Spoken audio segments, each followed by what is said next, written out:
Let's begin our story in a school where a student named Sheng, our protagonist, wakes up from his teacher's scream. While his classmates were making fun of him, his teacher scolded him because he didn't do anything but sleep in class. His teacher reminded him that there were only 200 days left before their final exam, yet he didn't seem prepared. The teacher added that if he continued his laziness, even if he applied as a construction worker, no one would accept him because the lowest health status standard for a construction worker is 0.8. Some students jokingly told their teacher not to force Sheng and let him sleep. The blonde-haired student let them know that Sheng's health status was only 0.7. While holding the book, the teacher sighed and shook his head. He didn't see any effort on Sheng's part and dismissed the class. As the students got up to prepare to go home, a chubby student named Liu Kaiming, one of his few friends, approached him. Liu Kaiming asked him if he had had a bad dream.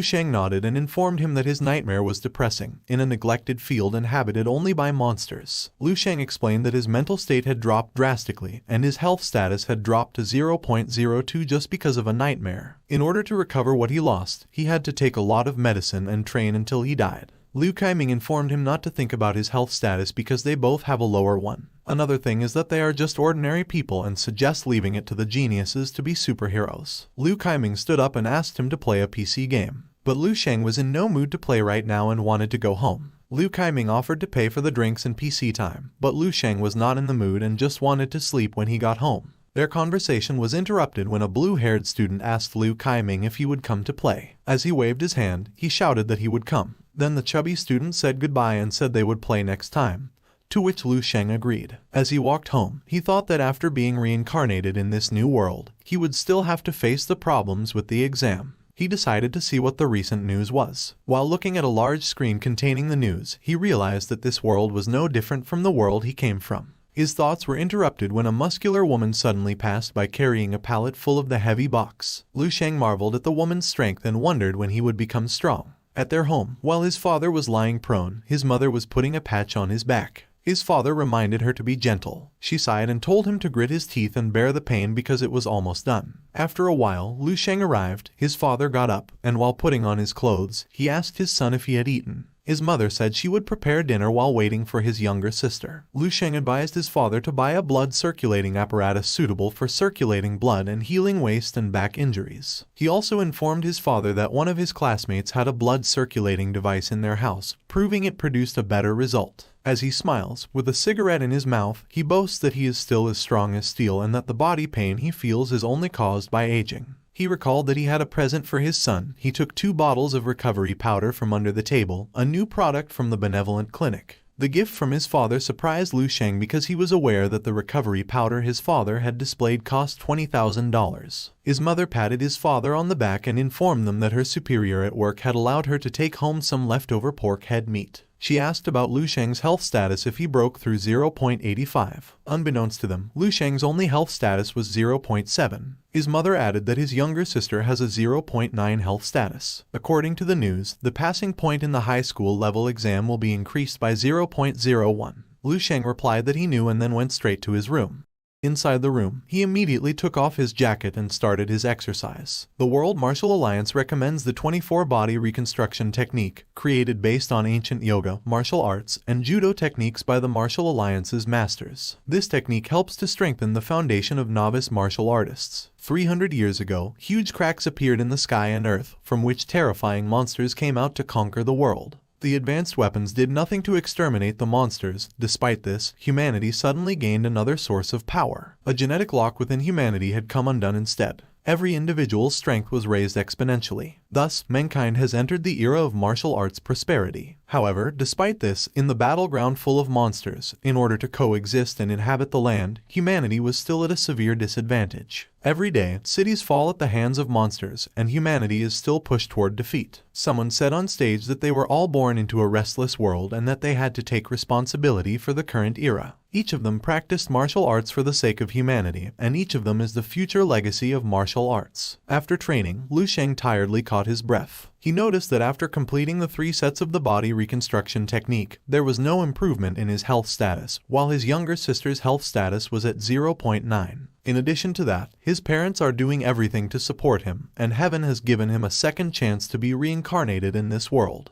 Since nothing had changed in his health status, he decided to train again to the extreme. Still, before he started, he lost consciousness. When he opened his eyes, he found himself in a dark, desolate field inside his nightmare. When he stood up and pinched his cheek to wake himself up, he didn't know that a dark figure was standing behind him, ready to finish him off. When he turned around, he realized that it was a zombie. The zombie attacked him, and he fell to the ground. When it tried to bite him, he moved his body to avoid being bitten, then kicked him in the chest. When the zombie was sent away, he picked up a rock and beat the zombie. While catching his breath, he realized the zombie's weakness was their head. When he stood up, a dark aura came out of the zombie that was absorbed by his body. Then he saw the memories of the zombie when it was still human. He was with a friend on a beach while happily talking. Then he was at base number 1359's Defense Corps training, and a sergeant called him YH48594. Next was their strict training while being instructed by the sergeant. The last memory that was shown was when they were attacked by evolved monsters. Sheng couldn't believe he had obtained the zombie's memory after finishing it. While confused by what was happening, a zombie attacked him again from behind. He immediately felt it. With just one attack, the zombie's head separated from its body. A blue aura emerged from his body, and his eyes seemed to spark with yellow lightning. He couldn't believe what he had done and realized that he had absorbed not only memory, but also their strength. Looking at his hand, he felt he got a lifetime's worth of experience just by finishing off a zombie. But still, it was just a dream. But even though it was a dream, he felt that everything that was happening and that he was seeing was real. While wondering, the base number 1359 suddenly penetrated his memory. He decided to look for the base, which may have something to do with his dream. A while later, he absorbed another zombie. But it was just an ordinary one, and he didn't get any other abilities from it. Suddenly, the world he was standing in shook, and he woke up to reality. The reason why he woke up was because of the scream of his younger sister, Sheng. She calls his brother to eat and tells him that until when he will be lazy. When he opened the door, his sister noticed the sweat all over his body. So she said not to make excuses to her that he worked out while sleeping.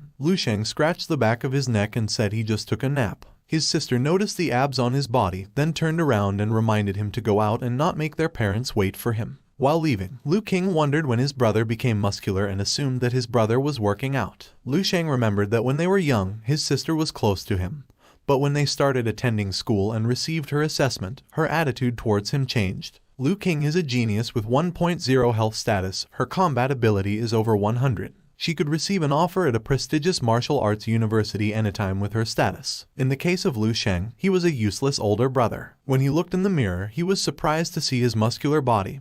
He felt full of energy, and not only that, he also remembered all the memories he obtained from zombies, including their various combat techniques. He couldn't believe he could bring what he had obtained from his dreams to reality. When he went to the dining table, he immediately ate. When one bowl of food was finished, he again asked for another one, much to the surprise of his family. When he saw his family's reaction, he took back what he said. But his father would not let him go hungry in their own home, so he took the bowl from him and handed it to his wife to refill. His father patted him on the shoulder and informed him that it would be like that when he became a teenager. He adds that he would get some tonics and nourishing ingredients the next day. His sister belittled him because she knew Sheng's health status was only at 0.8.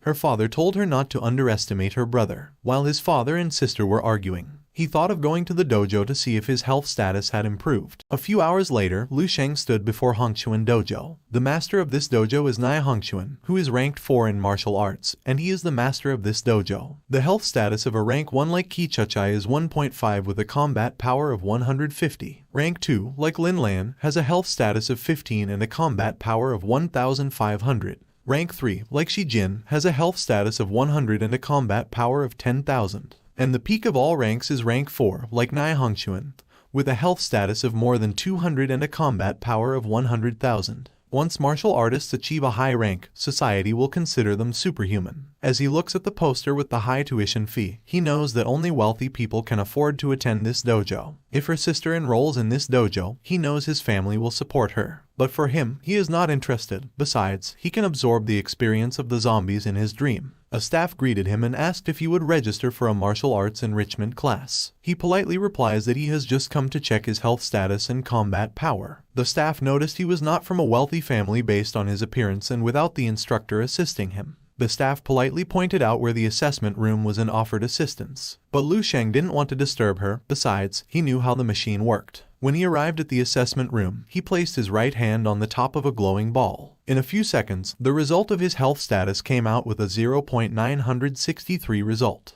He was so happy that his health status increased to 0.2 in just an hour of sleep, and he was about to catch up with his younger sister. Next, he wants to try his combat ability. He placed his right palm in front of a test subject, and a blue aura emerged from his body. He closes his eyes and remembers the experience of the two zombies that are carved into his mind. He steps forward and releases a massive blow to a test subject. He waited for the result, and in a few seconds, his combat result reached 113. He was amazed and couldn't believe his improvement. He thinks that if he sleeps for 8 or 10 hours, he will be reborn as the world's strongest martial artist. In his room, his eyes wide with veins, he was so frustrated that he couldn't sleep when he wanted to. He turned on the lights and decided to work out to stabilize his health status. He tries to do the training he knows but makes a mistake in his move and realizes that a zombie he obtains corrects his movement. He continued his training while the memory of the zombies appeared in his mind.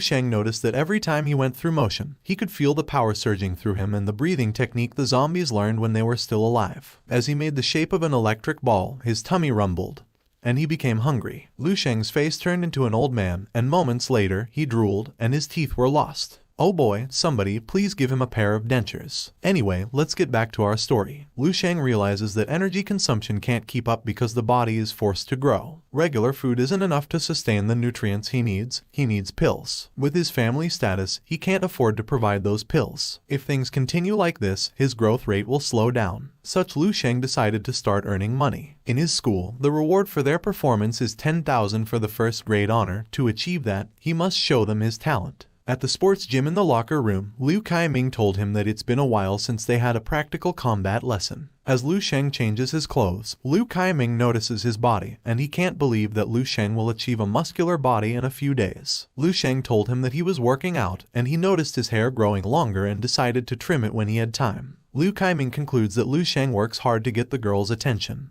Sheng lets him know that he is not like him, and they leave the locker room to go to the gym. At the gym, the students gathered. In the middle of them, wearing a gray jacket with a combination of light blue and scars on his arm is their practical combat instructor Zhang Zhenguo. Liu Kaiming informed him that Zhang is a rank 2 martial artist, and he got his scars on a battlefield while facing the beasts. Zhang told them they would review the basic combat techniques they learned in class. Looking at their instructor, Sheng realizes that Zhang's technique is too simple and unrefined. The things he absorbed from his dream are much better compared to their instructor's teaching. After showing the basic combat, Zhang called one of the student named Yang Yifei to demonstrate what he had learned. As he walked, the girl student was astonished by his appearance, and they praised him for being handsome and the strongest in their class. While the girl is flinging, Liu Kaiming is disappointed because Yang Yifei always takes the spotlight.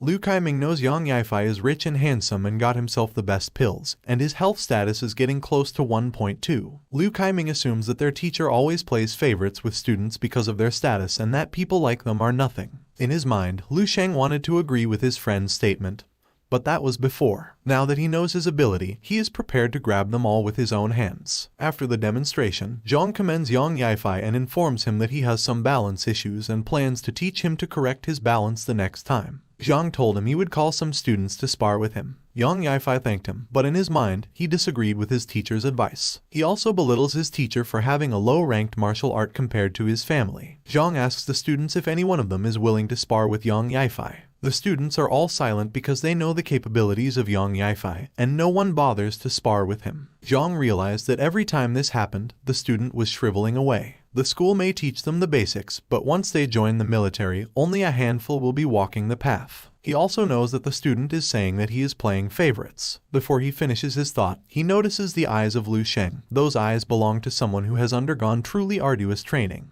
Zhang pointed at him and commanded him to stand up and come. Liu Kaiming warns his friend and advises him to back off. He reminds him that they will be doing an exam soon. However, Sheng is confident and tells his friend that he trains so hard that there is nothing to worry about. Zhang instructs them they only have 10 minutes to spar, always remember their safety first, and never forget his teaching. As they faced each other, the teacher gave the signal to start. Zhang noticed that Sheng showed no fear and kept his cool. He asked Sheng about his health status the last time he was tested.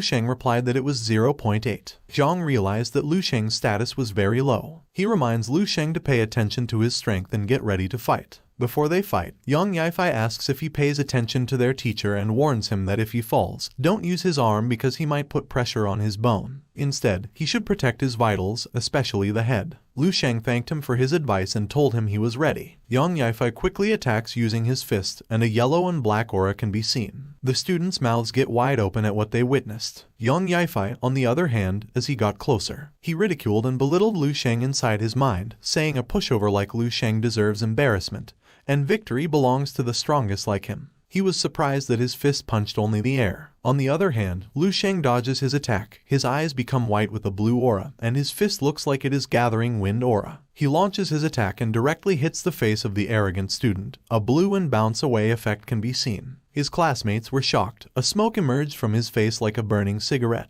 Zhang rushes toward him to check his condition. As they all look at our protagonist, they can't believe that, using only one punch, he knocks out their strongest classmate. But it looks like Lu Sheng was also surprised that Yang Yifei would be knocked out with only one punch. As the teacher still holds the unconscious Yang Yifei, all the students are still in shock and can't believe Lu Sheng defeated Yang Yifei with a single punch. Their instructor shouted at them and ordered them to call the teacher from the nurse's office. When the nurse arrived, they immediately put Yang Yifei on the stretcher. Lu Sheng called his teacher and apologized for what he did. He explained that he didn't manage to control his strength. Zhang looked at him with a fierce eye and patted him on the shoulder, saying that injuries are inevitable during combat. He doesn't have to worry about Yang Yifei because his injury isn't severe. He asks Lu Sheng to come with him to the office for a discussion. Before they leave, Lu Sheng asks Lu Kaiming to help him inform their next teacher. As they leave, Lu Kaiming is frozen and wonders how Lu Sheng manages to defeat Yang Yifei, whose health status is 1.22, using a single punch. He is confused if he is still the Lu Sheng that he knew. When Zhang opened his office door and they entered, Lu Sheng noticed the bonsai. He was astounded by his teacher's interest. Zhang laughed and said that it was just a small hobby of his, and besides, everyone had their own secret. Wouldn't you agree? He asked as his eyes glowed. He added that Lu Sheng only has a health status of 0.8 yet manages to defeat Yang Yifei with one punch. Lu Sheng defended himself, saying those health status results were taken before. Zhang suspected him of using some kind of drug to forcibly increase his health status and warned him that consuming drugs to improve his health status is strictly prohibited in school. Lu Sheng was surprised and insisted that he never use any illegal drugs. To prove his innocence, Zhang suggests assessing his health status. If Lu Sheng uses any drugs, his vitality will be unstable, and the figures will fluctuate wildly. Next, they will determine Lu Sheng's combat strength. If his combat strength and health status are consistent, it would be further proof of his ability. Lu Sheng agreed with him and placed his hand on the glowing ball. Sparkling light emerged, and the result came out. His teacher's mouth got wide open, and he was shocked at Lu Sheng's health status result.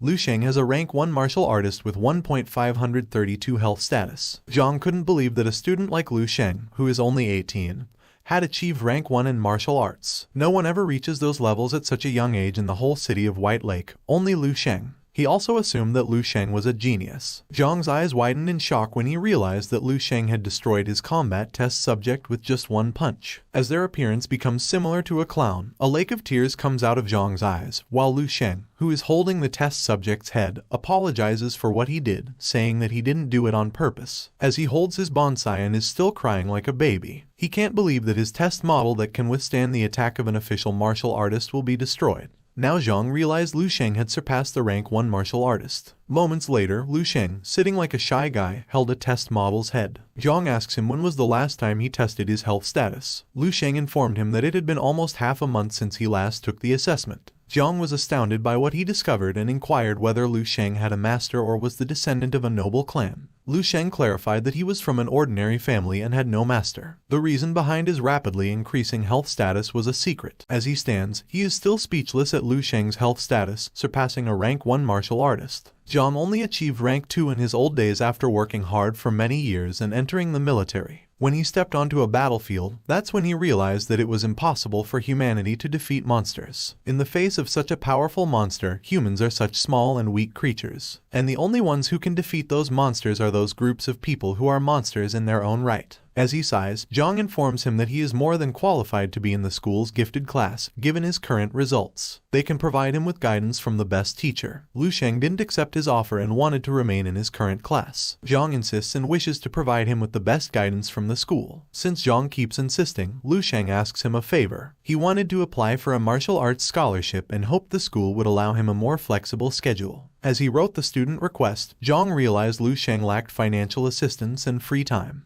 Sheng told him he would submit an application for his special scholarship that would grant him $30,000. Sheng added that he would bring Lu Sheng's request to the office. The teacher lent him a black martial arts card with at least $100,000. Lu Sheng thanked his teacher, and the teacher responded that he should keep up the excellent work. Sheng then gives him permission to leave. As soon as the door shut, Sheng was ecstatic about what he had discovered. He wanted to keep it a secret from the other school until the national examination, because Lu Sheng is their school's secret weapon. As he stood, he was so excited to tell the higher-ups about Lu Sheng. After so many years, they have finally found someone capable of getting to this strange place. Wait. What is this place? I'm also curious. Anyway, let's get back to our story. A few hours later, in a shop, a nourishing tonic called Orchid Heart was recommended by an attendant to the mother and daughter. This tonic can stabilize a person's health status after it reaches 0.8. It's exclusively for female martial artists and costs $30,000. The mother and daughter did not think twice, immediately bought the tonic, and happily left. As Lu Sheng looks into the two, he realizes that even if his parents work day and night tirelessly, they can only afford a $3,000 nourishing. Strong martial artists can earn more money and become rich, supporting their nourishing needs. In her sister's case, Lu Sheng burdens her by taking a portion of their meager resources despite the fact that she is a genius who can change her destiny. Lu Sheng not only can't accept his mediocrity but also doesn't put in enough effort to change his destiny. He only spent his days muddling along aimlessly. When Lu Sheng looks at the two students talking about their PC game, he realized that he was once like them. Like fish trapped in a tank, he longed for the vastness of the boundless sea but was reluctant to part with the comfort and safety of the tank. However, all of this has changed. He broke through the water's surface and discovered the real world beyond that could change his destiny. Looking at the sky, he bowed to himself, saying he would never make a wrong decision. Suddenly he felt something. All the battle memories he had gathered during this short period had been integrated into a single moment. He decided to advance another step in his path, become stronger and fight for his wants. A while later, Lu Sheng goes to his dream. A zombie with red eyes attacks him. He used his left arm to block the attack and released his right hand to deliver a mighty blow. The zombie got knocked to the ground, and he obtained it. He realized that it was a martial artist. Despite being a zombie, he can still use his combat techniques. He decided to continue his venture by going to base 1359. On his way, he faced some zombies and easily defeated them. It didn't take long, and he saw base 1359. Using his feet, he slides down to reach the area. While looking at the big crack in the wall, he couldn't believe it was just a base, not a city. He imagined that Armin, from the attack on Titan, destroyed the wall. He climbs the cracked wall. While touching it, he realizes that it has a thickness of at least 20 meters and can't imagine what kind of battle happened to take down a base like this. If the people with more strength and more advanced development compared to his world were destroyed by the monster, what else in the real world? He thinks. He noticed a strange structure from afar and assumed it was the base command center. Inside the center, an old zombie with gray hair and gray skin sits with a sword in his hand while his eyes glow. When it released a shockwave aura, he was taken aback and fell to the ground. Lu Sheng couldn't deal with this terrifying creature with his current abilities, so he decided to survey the surroundings. He attacked the zombie blocking his path and entered a room. When Lu Sheng was inside, he looked around and noticed a strange object. He approached and touched it. Light emanated from the thing. A hologram woman appeared with long yellow hair and attractive fitted clothing. "Welcome, user of Tanheng technology," she said. While looking at the hologram, Lu Sheng's eyes widened when he realized that it spoke the same language as him. The hologram, Ellie, is a product of Tanheng Technologies, an artificial intelligence of the 16th generation. She is responsible for controlling the network server management at base 1359. Lu Sheng asks her about the latest news. Ellie gladly responded to his request and immediately accessed the data. Multiple news notifications have popped up. According to the information, in the year 11,024, on June 21st, main base number 2 successfully launched the 58th spacecraft in search of intelligent life. The targeted destination was the Lyra galaxy. Year 11,024, July 24th, the base 105 has fallen. Year 11,024, September 24th, Lieutenant General Sun Kang has successfully become a rank 10-star realm martial artist, number 472nd in the world of the Martial Alliance. Year 11,024, September 30th, base 114, 838, and 1022 have fallen in succession.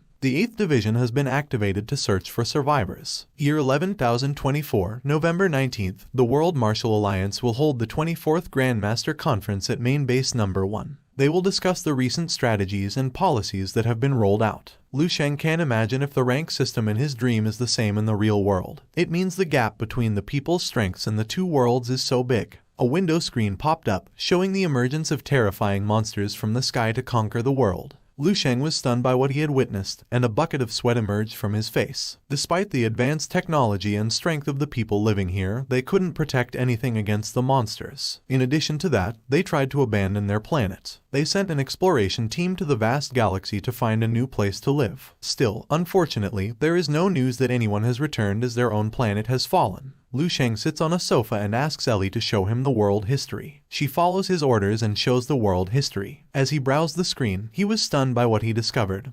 That this world was theirs, and everything that happened here will happen in his world after 10,000 years. Something came to his mind, and he realized that maybe it was a coincidence. He asks Ellie if there's any record of him. Multiple windows popped up. Lu Sheng saw his records and learned that he had lived for only 28 years as a civilian. Lu Sheng requested another query about him in March of the year 299. The system denied access and asked for a blood sample to register. As he thinks about how to give a blood sample, Ellie gets near to his hand and sucks his finger. Lu Sheng got blushed due to the finger licking good. Ellie informed him that the blood sample had been collected and she would start the analysis. Ellie glitched, and Lu Sheng was confused about what was happening. Suddenly, a fire came from her head and notified that a Project Fire C was initiated, and permission was granted. Lu Sheng's record has popped. The information is different from earlier. He got the best grades in the school, graduated from Bei High, and placed 23rd in the whole city of Bei. Then he enrolled in a martial arts university, joined the military for 3 years, and served in Tian'an Military Division. He died in the Southern War Zone at age 37 without a wife. He achieved the rank of lieutenant without making an outstanding contribution. Lu Sheng realized that the future also changed every time he got stronger. However, he was unsatisfied with the result. He wanted to become stronger. To change the future, he needed to surpass all the strongest martial artists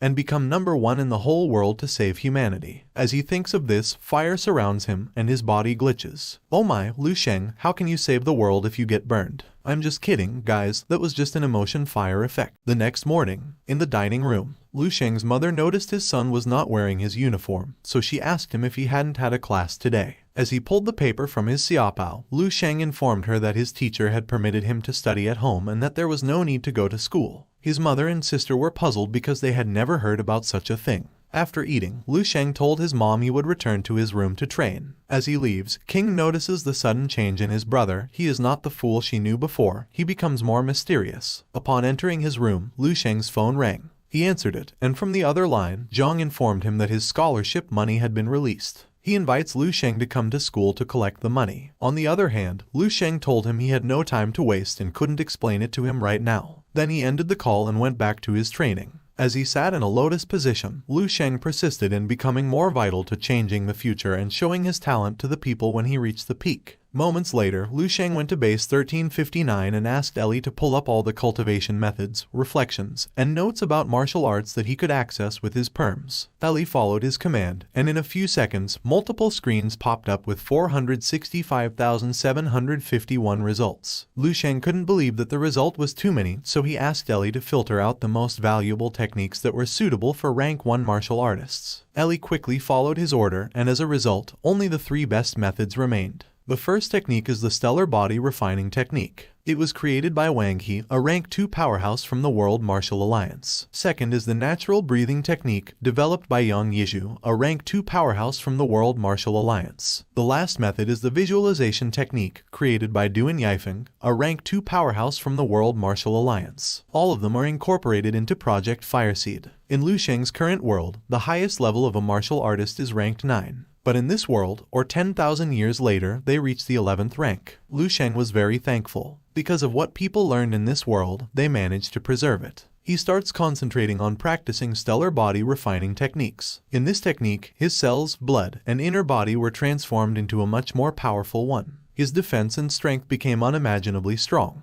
After successful refining, he sweats a bucket of beer and chases the woman. What I mean is his breath. By the way, he realized that the effect of this stellar body refining technique was 1,000 or even higher than the one he had practiced from the beginning. He didn't waste time and practiced the second technique, called the fire breathing technique. As he does this technique, flame surrounds him, and when he opens his eyes, he breathes like a dragon. Lu Sheng felt countless flames burning within his body. Even his blood was boiling. Now there is only one remaining technique, the crystal visualization technique. He sits in a lotus position and cultivates. Soon he went into his mind and saw his unconscious body floating. He approached the unconscious body and kicked it in the head because he didn't understand this technique. He sighed and gave up, and decided to figure out this technique slowly. Lu Sheng wakes from his dream, and I'll huff, and I'll puff, and I'll blow, blow, blow. Oh my, chinny chin chin, get out of my head. Anyway, let's get back to our story. Lu Sheng felt so exhausted and didn't know how it happened. Besides, he is just sleeping. As he looked into his arm, he felt like he was stinking and realized that the impurities became sweat and forcibly came out of his body due to the new technique he had learned. Lu Sheng decided to take a bath, and as he held his nourishing tonic, he planned to get his scholarship money and make a precious elixir and tonic he discovered in his dream. The elixir and tonic that he intends to create can not only boost a person's abilities, still, they can also change the pharmaceutical trajectory of the entire world. A few hours later, at Bay High School, Zhang gave him the scholarship ATM card and reminded him to give him a heads up the next time he decided not to attend school. As he accepts the card, Lu Sheng politely apologizes to him. Zhang gave him permission to leave and advised him to at least come to school once a week. As he walked out the door, Zhang noticed the massive improvement in Lu Sheng, knowing that just 2 days had passed. Now that he has money, he can create the medicinal prescription he learned in his dream. He will make the muscle and blood strengthening decoction and marrow nourishing pill because this best suits his current health status. Making a medicinal is delicate, so he decided to look for an alchemical lab to rent. A bearded man angrily told Lu Sheng that he would not let him rent his chemical lab because he might see their exclusive secret prescription, then closed the door and told him to leave. Lu Sheng just sighed and looked at the ingredients he brought, then he realized that the card his teacher gave him had not only 30,000 but 80,000. He decided to buy the rudimentary equipment online. Still, when he ended up in an alley and noticed a medicinal hall, he never thought that a medicinal could exist in a remote place. Upon entering, he saw a blonde man busy using his phone. Lu Sheng approached and greeted him. The blonde man, who was still focused on his phone, told him to get what he needed and bring it to him to make a payment. Lu Sheng clarified that he didn't go there to buy. The blonde man didn't pay attention to what he said and warned Lu Sheng not to leave without paying because the shop had CCTV. As the salesman pervertedly looked into his phone, Lu Sheng gets full of him and slams the blonde man's hand onto the counter table. Now he got the attention of the pervert man. The blonde man asks what he wants. Lu Sheng wanted to know if they had a chemical lab. As he smiles, he offers a business proposal to the pervert. Moments later, in front of the chemical lab, before entering, the blonde man reminded Lu Sheng of their agreement of $500 per hour, and that he only had up to 3 hours to rent the alchemical lab. Before the blonde man finished explaining, Lu Sheng took out his card to pay immediately before using the lab. The blonde man was thrilled and even wished Lu Sheng a piece of good luck. Lu Sheng put on the white coat and a pair of gloves to begin the first attempt at making the tonic. He prepared the ingredients and immersed a mutant green-scaled lizard in a water tube to remove its scales and activate its medicinal properties. Then he carefully prepares the other ingredients, and after a while, he successfully made the muscle and blood strengthening decoction. He couldn't believe that he had successfully completed a tonic from 10,000 years in the future in just one attempt. He didn't waste time and drank the tonic to know its effect. After drinking it, he didn't feel anything and tasted nothing strange, so he thought he had failed. But suddenly, his body shook and he fell to his knees in pain. After a few seconds, he was lying down, catching his breath. The efficacy of the tonic was incredibly remarkable. It filled up the vitality void created by advancing too quickly in an instant. It seems that he gained even more health status than necessary. Despite its potent effect, it doesn't cause any harm to his body. Moreover, on top of massively strengthening his health status, it even has the effects of increasing the density of his skin, shrinking his pores, whitening and moisturizing his skin, and so on. This tonic is the crystallization of all the wisdom in the entire martial arts world, accumulated over 10,000 years. His thoughts were disturbed when he heard a sudden knock on the door. When he opened the door, Lu Sheng asked the time and reminded the blonde man not to disturb him while inside.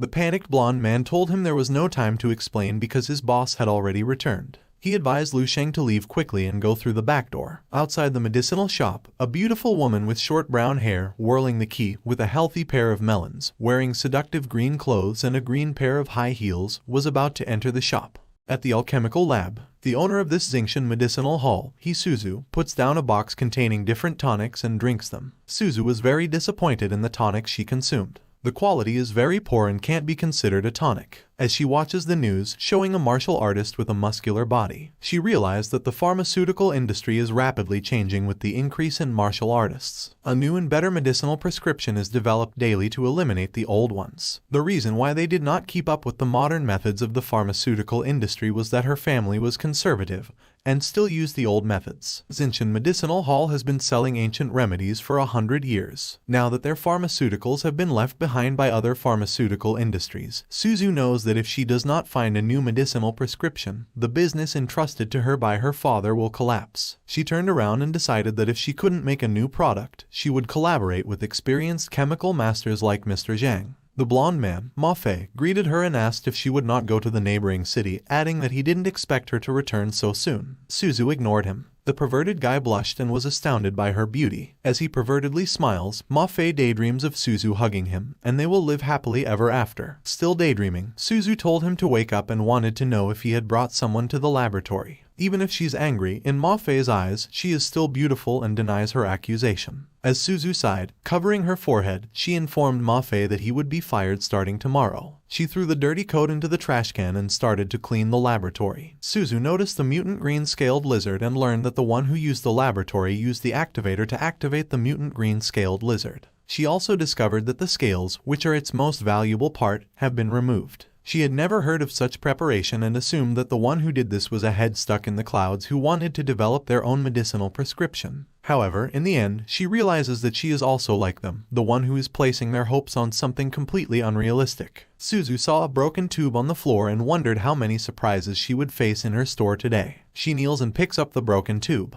As she stood and held up a broken tube, Suzu inspected the tonic and wondered what kind of combination was used to develop such a thing. Out of curiosity, she put one of her fingers inside the broken tube and tasted it. Her eyes widened, and in a few moments, the scene changed. Oh boy, why didn't you show us her reaction? Instead, you changed the scene to this perverted guy. By the way, let's get back to our story. As he sighed, poor Ma Fei blamed Lu Sheng for what had happened to him, and for the last time, he wanted to see his goddess Suzu again. Speaking of Suzu, she was running towards Ma Fei and called his name. As she waves her hand, she confesses her love for Ma Fei. Hearing this makes Ma Fei blush and cry from his overwhelming happiness. He can't believe Suzu also loves him. What the F? Don't change the script, man. Sorry guys, I didn't mean to, I was just carried away by my overflowing emotions. Anyway, let's rewind and make it right. As Suzu waves her hand, she orders him to stop. Ma Fei cried as he assumed that Suzu really cared for him. He tried to run to Suzu and said that he knew Suzu cared for him and confessed that he would not go anywhere, and that his place was eternally by her side. But on the other hand, Suzu grabbed him by the collar and was determined to know who used her laboratory. As she shakes Ma Fei's head, she lets him know that if he could find the person who operated the laboratory earlier, she would let him back to work and double his salary. With a blank face and feeling dizzy, Ma Fei informed her that he had the contact number of the guy. Suzu snatched the phone and released him. While browsing the phone contacts, Suzu knows the strengthening effects of the tonic she tasted earlier were at least 10 times greater than the blood-strengthening tonics currently on the market, which cost $100. Besides, it actually has the effects of whitening and improving one's skin, and so on. On top of that, the main components are all common ingredients. The cost price of production is less than $5,000. She also knew that this newfound tonic was world-class. Suzu quickly makes a call when she finds the contact. On the other hand, Lu Sheng was intensely focused on his training. When he opened his eye, he was amazed by the stellar body refining technique. As he expected of a rank 11 martial arts technique, its incredible ability to unearth a human body's potential is beyond comprehension. At this rate, Lu Sheng might really be able to give rise to a real star within his body. The natural breathing technique is also phenomenal and has immense power. Without the complementary action of this breathing technique, the effects of the stellar body refining technique wouldn't be so good. Lu Sheng's health status has significantly increased, and the muscle and blood strengthening decoction effect is superb. Lu Sheng made 12 portions of the decoction earlier. With his current physique, 2 portions a day would be enough, and he wanted to find a way to make more tonic in 6 days. Lu Sheng noticed his phone ringing. He picked it up and answered. On the other line, Suzu apologizes for disturbing him and introduces herself as the person in charge of Xingshan Medical Hall. She informed Lu Sheng that she saw the tonic he made and wanted to collaborate to promote the product. Lu Sheng tells her to meet with him after a week and ends the call. But Suzu wishes to meet with him as soon as possible, so she grabs Ma Fei by the collar and shakes him. Suzu gave him the task of hunting down Lu Sheng. Suzu will reward him with $60,000 if he finds Lu Sheng within 6 days. Ma Fei was very pleased with her offer and reminded her to keep her word. His smile changed into confusion and asked his boss if something bad had happened. He informed Suzu that the one who rented the lab earlier was just a student. Suzu becomes puzzled and wonders who this mysterious young guy is. Meanwhile, in Lu Sheng's dream, he uppercut a big zombie and its head flew away. A rank 4 martial artist zombie catches it and smashes it into pieces. Lu Sheng wants to know if a rank 1 martial artist like him can defeat a rank 4 martial artist zombie. He rushed forward, and the zombie greeted him with a punch. Lu Sheng blocked it, but the force of the attack was twice his strength. He was stung into pain. The zombie tried to attack again and unleashed a mighty blow. Lu Sheng quickly dodges it and swiftly goes behind the zombie. He kicked it in the head, and the zombie fell to the ground. Lu Sheng jumped forward and released a slashing kick. The zombie got defeated, and he obtained its ability. After obtaining the zombie, Lu Sheng learned from its memory that this zombie died on the front lines while facing the monster to protect the city. Lu Sheng wants to clarify that he didn't obtain the zombie to be used as experience, but rather as a human being who has passed on the spirits of their bravery. Lu Sheng realizes this zombie was actually a level 5 martial artist when it was alive. No wonder its punches had so much power. If it were not for the fact that it lacked intelligence and lost an arm, it would be impossible for Lu Sheng to defeat this zombie. It's been almost a week since Lu Sheng learned the stellar body refining art, natural breathing technique, and crystal visualization technique. Aside from that, Lu Sheng's health status has increased rapidly with the aid of muscle and blood strengthening decoction. He also fully grasped the zombie fist's techniques by absorbing its memories. Suppose he integrates the secret technique of the stellar body refining art and the natural breathing technique. In that case, Lu Sheng will be able to exert power several times or several hundred times more than he can usually do. The zombies tried to attack him. Lu Sheng gathered his energy into his fist and unleashed a mighty blow that he called a stellar impact. The earth crumbled, the zombies stumbled, and in a blink of an eye, the scene changed at the front of the dojo. Inside the dojo, Lu Sheng asks the attendant if there is an available assessment room, and he wants to rent a machine. Holding her chin, she smirked and asked Lu Sheng why he had returned. She wanted to know if it was because of the upcoming exam, knowing that the health status isn't something that will increase in such a short time. Scratching his head, Lu Sheng fakely laughed and answered that he wondered if his health status might have increased slightly. In his thoughts, Lu Sheng realized it was his second time this month to assess his health status, knowing that most people only assess their vitality twice a year. Even the schools that are most concerned about their students' grades would only perform monthly assessments. The attendant told him room 206 was still available and wished him luck. Inside the assessment room, Lu Sheng told himself that if it weren't for his abilities improving rapidly, he wouldn't bother coming here so often. He first assessed his health status, showing a 15.632 result. He actually far surpassed the standards of a rank 2 martial artist. Thinking about it makes sense. The supreme martial arts techniques and the most advanced tonics are both from 10,000 years in the future. It would be strange if he didn't get such a crazy result. He then pulls up his sleeve to prepare for combat assessment. He unleashed a powerful blow, and in a few seconds, he got a result of 3137 combat power. He realized that because of the fist technique, he got a high result that was more than twice the standard requirement. He then gets the idea that if the skill he uses can affect his combat index, his ultimate combat power should be much higher than this. Lu Sheng then stands in a combat position for a second try. Using a stellar impact of his own, his eyes glow, a blue aura emerges from his body, a whirlwind gathers in his fist, and in a blink of an eye, the scene changes. From a distance, the attendant saw him, asked him if he was already done,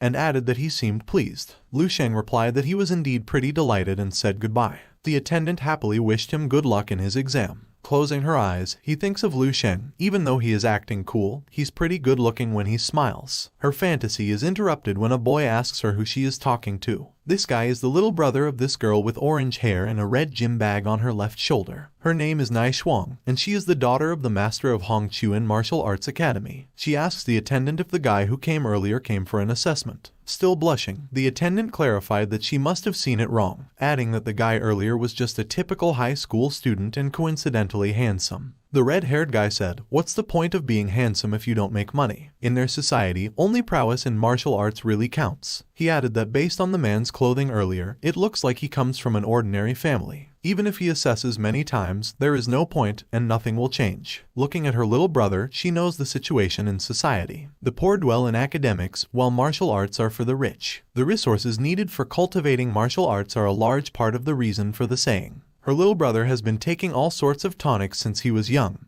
and his vitality was much more than others even before he had begun cultivation. Knowing that her little brother practiced all sorts of martial arts techniques, the gap between him and his peers is ever increasing, and he becomes arrogant. She hit him in the head and reminded him not to compare himself to others, especially those from ordinary households. A lump came out of his head, and Nai Shuang told him that since he had access to good resources, he had more reason to work harder and not to be proud of himself because of his tiny achievements. He grabbed his sister's arm and asked for a favor. He wanted to see the assessment result of the guy earlier. Nai Shuang asks him why. The red-haired guy answered that the guy earlier looked a few years older than him, and he wanted to compare and see if his hard work had improved. Otherwise, he would feel uneasy. Nai Shuang sighed and granted her younger brother's request. She reminded him not to be complacent because the guy earlier was ordinary. The red-haired guy happily agrees with her. The attendant showed the records and clarified that the guy earlier was the only one who came to do an assessment today. As she looked into the result, she was sure that the guy earlier was indeed a student. But when the attendant pulled up the result, Nai Shuang's eyes and mouth widened in shock, and sweat emerged from her face.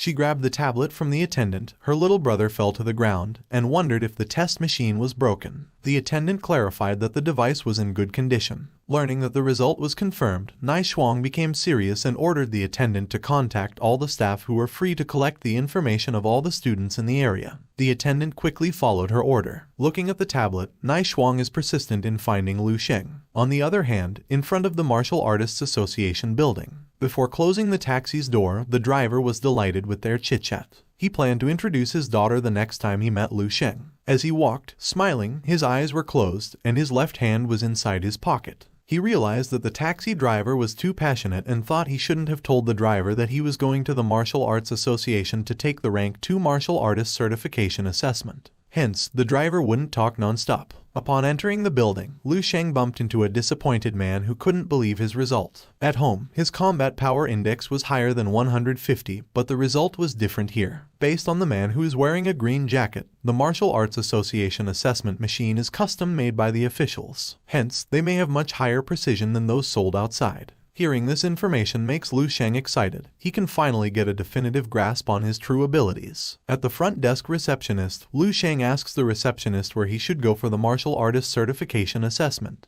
The receptionist informed him that he needed to fill out a form and then go to room 5203 for the test. A while later, holding his record before entering the room, Lu Sheng didn't expect the martial artist certification assessment queue to be too long. As he lined up, he felt he would consume much time just to get a certification. His attention went to the two men when he suddenly heard what they were discussing. The guy in green asked his companion if he saw the pretty girl and wondered if she would take an assessment too. The guy in yellow confirmed that the girl was there for certification and felt amazed, knowing that the girl was only young yet dared to take a martial arts certification. Aside from the fact that she was pretty, he assumed she also had an extraordinary ability. Lu Sheng noticed that most people in the room were around 25 years old. He didn't expect to see a martial artist younger than him take an assessment certification. A man with gray hair was shocked to see a huge man entering the door. The big man goes directly inside without even lining up, and the people around him get confused and shocked, and their mouths widen. A man holding his form, wearing a combination of white and blue outfits, declared happily that today was the day he would step onto the path of a martial artist. His partner was very proud and cheered for him. Then suddenly, a big finger pushes him to the side. His mouth widened, sweat emerged from his face, and his eyes wanted to get out of his head. Everyone in the room gets the big man's attention, and the other person takes a photo of him. The girl confronted him and informed him that it was a first-come, first-served situation, and she ordered him to get in line. Holding the form of a big man, Zhao Chengfeng, the examiner let them know that the giant man had the right to go first because he was going for the Rank 3 Martial Artist Certification Assessment.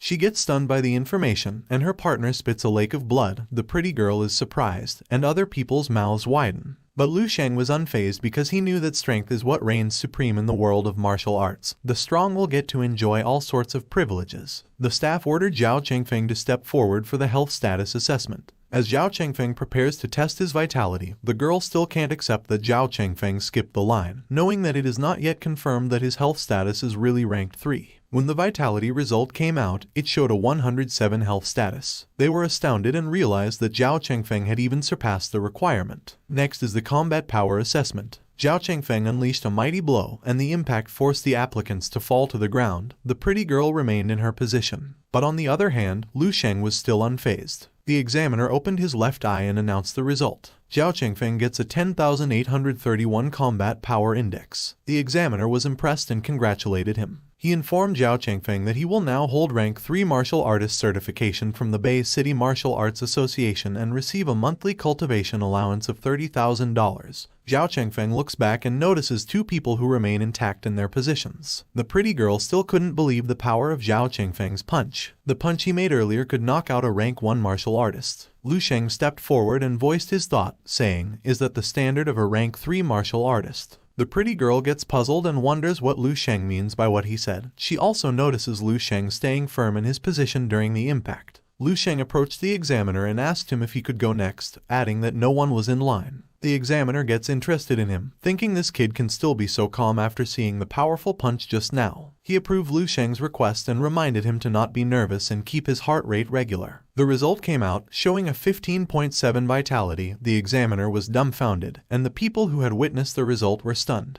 They can't believe that a student has a high health status, and they assume tonics flow through his veins. From a distance, Zhao Chengfeng couldn't imagine that an 18-year-old possessed the requirements for a rank 2 martial art. Before testing his combat power, the examiner reminded him to relax and that he could try his combat power as many times as he liked. Lu Sheng thanked him and clarified that one was enough. Multiple colors of energy emerge from his body, and a blinding light can be seen from afar. The glass from behind gets shattered due to the impact from his punch, and again and again and again, their mouth gets wide open. Our protagonist gets a combat power index of 15,709. After achieving a breakthrough with his fist technique, along with stellar impact and the breathing technique, Lu Sheng's combat power has increased to 10 times that of standard vitality requirements. He was amazed by the beauty of martial arts skills. The staff congratulated Lu Sheng for passing the rank 1 assessment, and he clarified that he even surpassed the requirement for a rank 3 martial artist. The staff apologized to him, saying that he couldn't give Lu Sheng grades now. He wanted to report this matter to the higher-ups because he knew the association would not leave geniuses like him behind.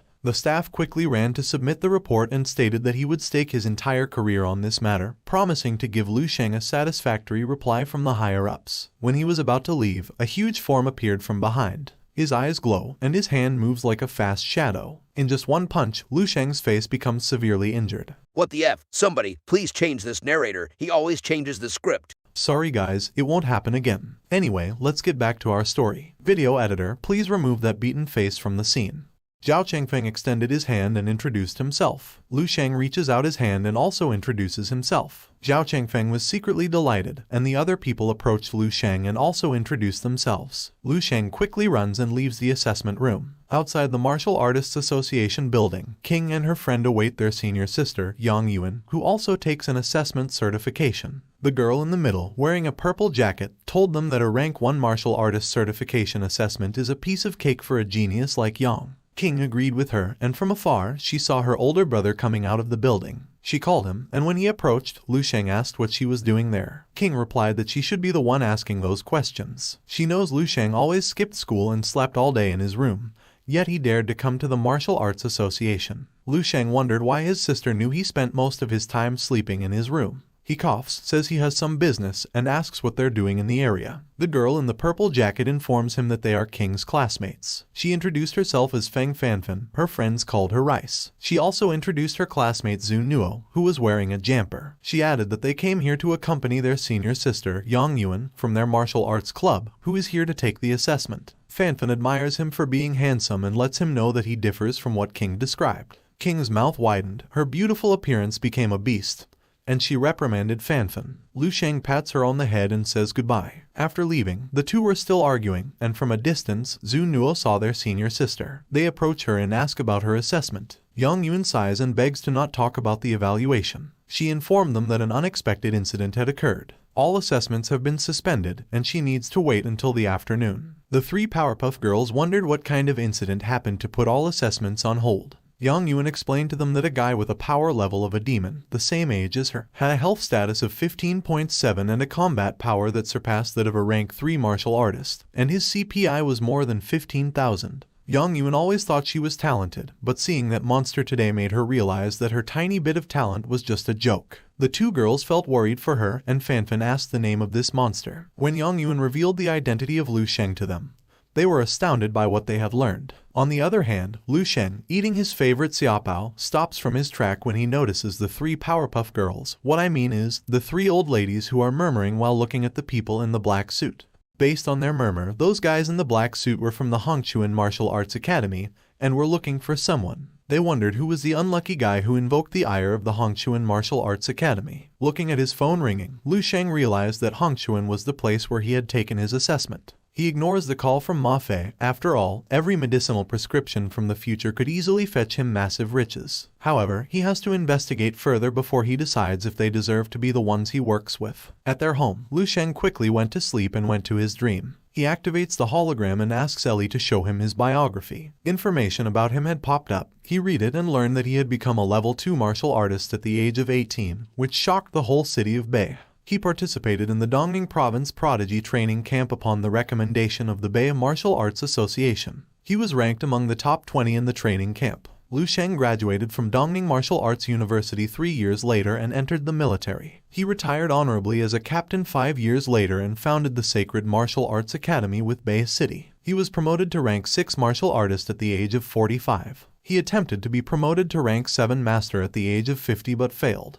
Lu Sheng died in a monster ambush in Bei City in July, year 383 MC, at the age of 87. After reading this, Lu Sheng was sure enough that the future could be changed, or, at least, his future could be changed. 1 week ago, he was still just a rank 4 martial artist who died at the age of 37. Now, he has become a rank 6 martial artist who lived into his 80s and even had the chance of becoming a rank 7 master. However, this is far from enough. To the world and the future, this tiny change is utterly meaningless. Lu Sheng wants to change the fate of mankind and rip the course of the entire world's future in 10,000 years off its tracks. A rank 6 martial artist is nothing. In fact, even a rank 7 master, a rank 8 grandmaster, or a rank 9 martial sage will be helpless in the face of such a future. If Lu Sheng wants to shift the trajectory of their fate and change the ending, he must reach the martial arts peak, advancing to rank 10 or even rank 11. Only then will there be a shred of hope. Even though there's only a faint glimmer of hope, Lu Sheng won't hold back since he has chosen this path. On the other hand, somewhere in Bei City, a man named Xiao Yu writes about some god's character while talking to someone on the screen. The man from the screen praised his calligraphy and added that he was sure that in a matter of time, Xiao Yu would advance to a rank 7 master. He also mentions that if only Xiao Yu could put as much effort into the work of nurturing people, it would be even better. Xiao Yu, the chairman of the Bei Martial Arts Association, a rank 6 martial artist, laughs and asks the elder not to make fun of him. He clarified that he also wants Bei City to produce more martial arts talent. He reminds the elder that Bei City lacks established martial arts families. Secondly, they do not have the abundant resources needed to support them, adding that any seedling with an inkling of talent would think of all the ways and means to go somewhere else, so even if he wanted to, there was nothing he could do. Before ending the call, the elder reminded him that the training camp was around the corner. If they didn't send a participant, it would be utterly humiliating for their big city. To his dismay, Xiao Yu crumpled the paper. He wants to discover talent, accomplish achievements, and progress too. And if he could get to a higher position and obtain those resources, he wouldn't waste time with this calligraphy. He has been stuck at his rank for too long.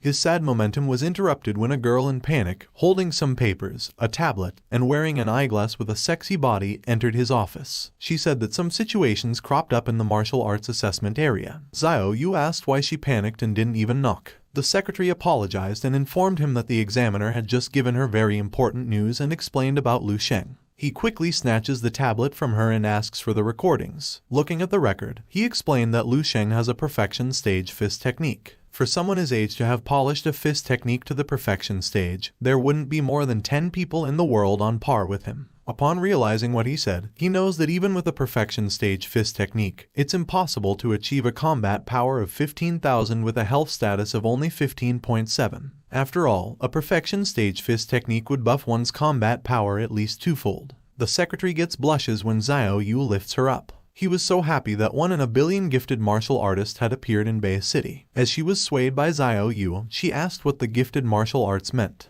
He explained that among cultivators, some are endowed with extraordinary gifts. They are capable of awakening supreme power that's beyond the imagination of regular people. After awakening, they will see a significant surge in their health status and obtain unique talents. Some will have shockingly explosive power, while others become as fast as electricity. They are known as gifted martial artists. He quickly wore his red suit and planned to go to Lu Sheng's house to greet and thank Lu Sheng's parents for giving birth to such a gifted son. On the other hand, Nai Shuang's junior brother shoutly said that they had found the guy. Nai Shuang asks him to elaborate. He explained that the guy's name was Lu Sheng, a student at Beihai.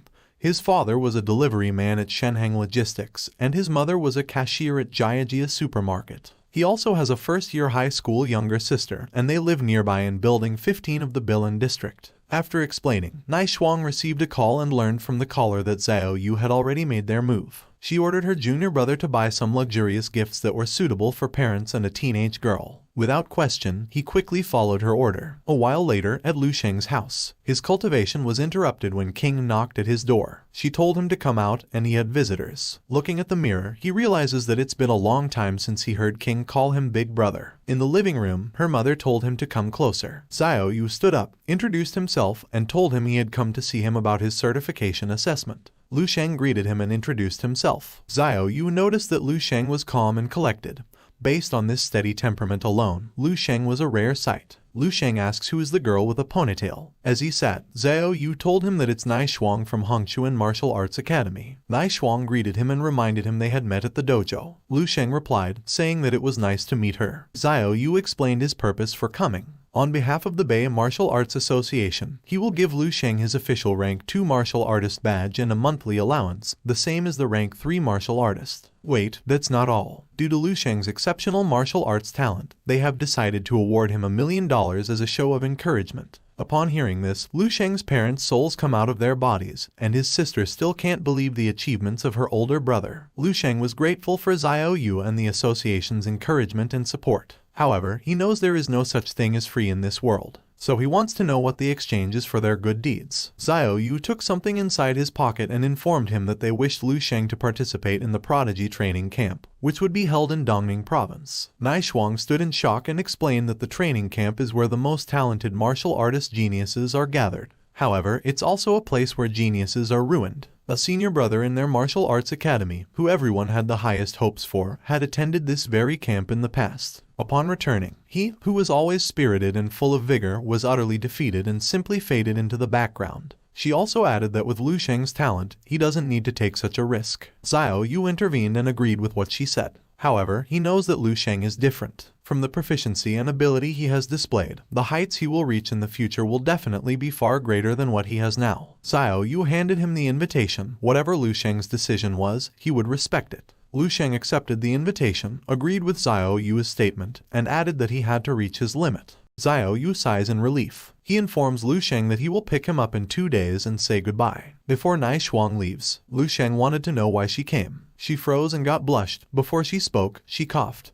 Thinking that Lu Sheng seemed a lot more handsome than in the picture, she wanted to invite Lu Sheng to become an honorary disciple of the Hongchuan Martial Arts Academy. Lu Sheng wanted her to elaborate. Nai Shuang points out it's the same as being a disciple, just that he doesn't have to turn up every day and may come whenever he wants to. All classes and equipment will be free. He can even have her father instruct him personally. He will get to enjoy the treatment that's accorded to the highest ranking instructors. Actually, it's just a nominal title, and he won't have any obligation to fulfill it.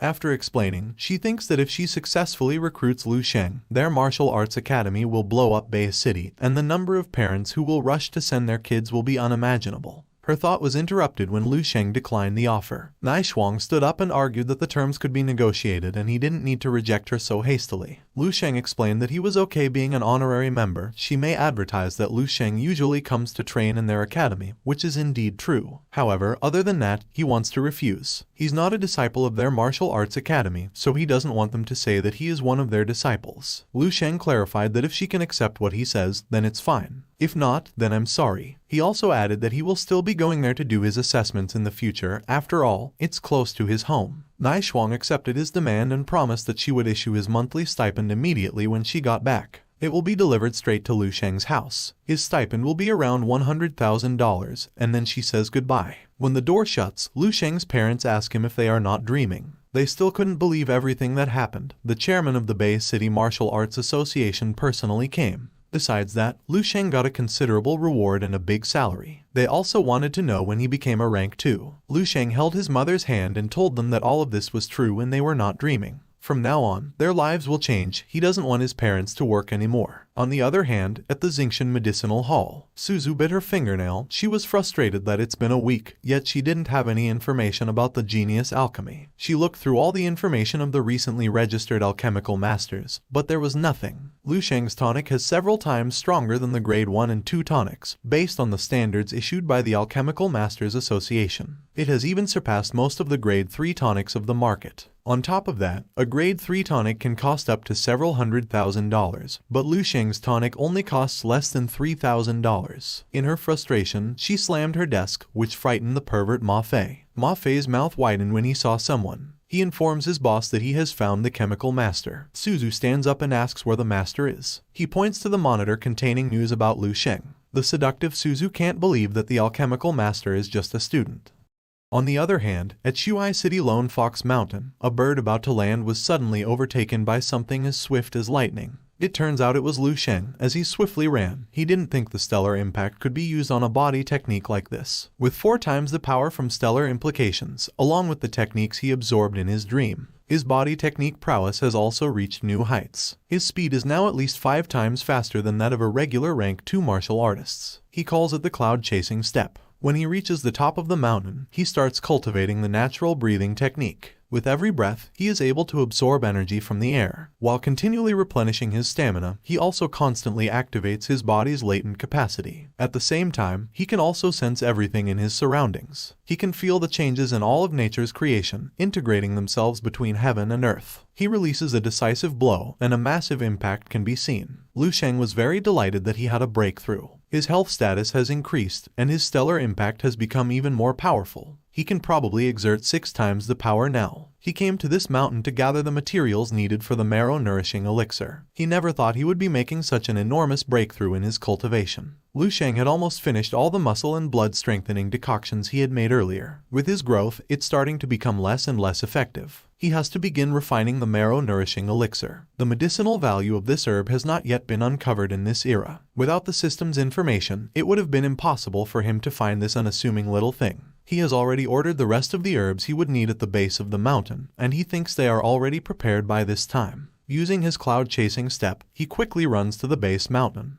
A moment later, at the base of Lone Fox Mountain, Lu Sheng approaches a man who is wearing green clothes and tells him that he is the one who ordered some herbs. Lu Sheng wanted to know if the herb was ready for pickup. The vendor greeted him and informed him that all his orders were gathered and he didn't have to worry. As he analyzes the herbs, the man tells him that all of the herbs are very fresh and mature enough to be used. Lu Sheng took out the money and informed the vendor that he would get 10 pieces. Based on what they agreed earlier, each piece was $500. He intended to hand over the payment, but the vendor said not to be impatient and clarified that it was not $500 a piece but $1,000. He also adds that he needs to buy all the medicinal herbs. Lu Sheng looks at the vendor and thinks for a moment. He asks what the vendor means. Knowing Lu Sheng was not from Shuhai City, the vendor told him he needed to play according to their rules. Behind the vendor are his comrades, who are grimacing for the new victim. While the man in the orange sando is warming up his fist and the man with the knife is licking his dagger like a peanut, the vendor asks Lu Sheng if his parents didn't teach him that when he is outside, he should acknowledge defeat when he has to. Seeing that the goons were trying to force him to buy their goods, Lu Sheng released his aura and looked at them confidently. As the vendor steps backward, he warns Lu Sheng not to pull anything and informs him that they are all ranked 1 martial artist. There is no surveillance camera in the area, so even if he calls the police, they won't believe an outsider like Lu Sheng. As the goons rush forward and the vendor advises him to be a good boy so he won't get beaten to a pulp, Lu Sheng puts his hand at the boulder and smash it with a little force, resulting in the boulder cracking. The goons froze in their position as if they saw their father holding a stick. Sweat emerged from their body, and they swallowed the words they had said earlier. On the other hand, Lu Sheng grabbed a piece of rock, clenched his fist, and reminded them of the words they said earlier. Given the situation, isn't it time to acknowledge defeat? He opened his hand with a trace of crushed rock and cleaned it using both his palm. The goons kneel, and, in a panic word, they apologize. They call him Big Brother but correct it to Father and add that they are blind. Knowing that the goons will not continue fighting him, Lu Sheng asks if he can get the herbals. The vendor salutes at him, calls him a father and informs him that he can get all the herbal for free. Carrying a basket of herbal, Lu Sheng wanted to teach them one thing on behalf of their parents. He advises them that a business should be based on honesty, thus, they shouldn't cheat a person, whether they're young or old. The 5 little monkeys raise their hands and thank Lu Sheng for his excellent advice and promise that they will take a new path. In Lu Sheng's mind, he wants to pay them, but since they don't like it, he can't do anything. Now that he had acquired all of the ingredients, it was time for him to make preparation for the training camp. On the other hand, still raising his hand with a gloomy face, the vendor wondered if all the students were now as strong as Lu Sheng. He assumed that the kid was at least ranked 3 in martial arts. The other day, Lu Sheng got off the military vehicle upon arriving at the Dongning Province Prodigy Training Camp. He looked around, continued walking, and thought the training camp was like an army base. He saw the badges of other participants and wondered if they were supposed to wear those. He recalled that his mother put his badge to display in their house, and he forgot to bring it here. One of the guards approaches him and asks where he comes from and why he is alone. Lu Sheng informed the guard that he was from Bay City and something come up, so he was late. The girl in pink informs the guy in yellow that the representative from Bay City had already entered yesterday, and she wonders why they left Lu Sheng behind. The guy in yellow assumes that the organization might only include Lu Sheng at the last minute. Based on his observation, Lu Sheng doesn't even have a badge. He informs the girl that Bay City didn't send any representative for years, but now they actually sent 2 participants. After seeing Lu Sheng's information, the guard remembered that the chairman had mentioned him earlier. The guy in yellow laugh and make fun of him, saying that Lu Sheng is just someone who has their city association chairman's favor. He goes on to say that being associated with the chairman is even more impressive than being a rank 3 martial artist. He wondered how many gifts Lu Sheng received privately from the Bay City chairman. The guard got irritated and told them to be quiet. He then ordered Lu Sheng to go in with the people from Qingyuan City at the entrance ceremony. The guard told him to leave his luggage on the floor and the other staff will collect it later. Lu Sheng followed his order and arrived at the entrance ceremony. Upon entering, he looks at the ground after noticing something. The gate started to close and the participant got confused. They wondered what was going on and why they had to be locked up. The guard earlier told them to be quiet and explained that their mission was to get to the exit opposite the corridor on their own. If they succeed, they will pass the entrance exam, and those who fail can pack their bags and go home. After the guard wished them good luck, the participants started panicking. They thought this was just a simple entrance ceremony. The floor opens, and they all fall. Lu Sheng lands smoothly while the gray-hair man bumps his chin to the ground. He then sits, holds his chin, and cries like a baby. Lu Sheng turns his attention to one of the entrants, close his eye and analyze what's behind the wall using his psychic power. Lu Sheng discovered that this place was not an ordinary corridor. He was amazed at his psychic power and compared it to the novels. The guy in orange, Lin Sheiyu, started talking. He felt bored because he thought there was something special in the entrance exam. The man in blue scolded Lin Sheiyu for not informing him that there was something wrong with the entrance ceremony. Lin Sheiyu arrogantly explained that he has no right to call himself a martial artist if he doesn't even have the slightest ability to adjust to his circumstances. Lin Sheiyu warns the guy in blue not to call himself a genius of Qingyuan City when he gets out because he will just ruin Lin Sheiyu's reputation.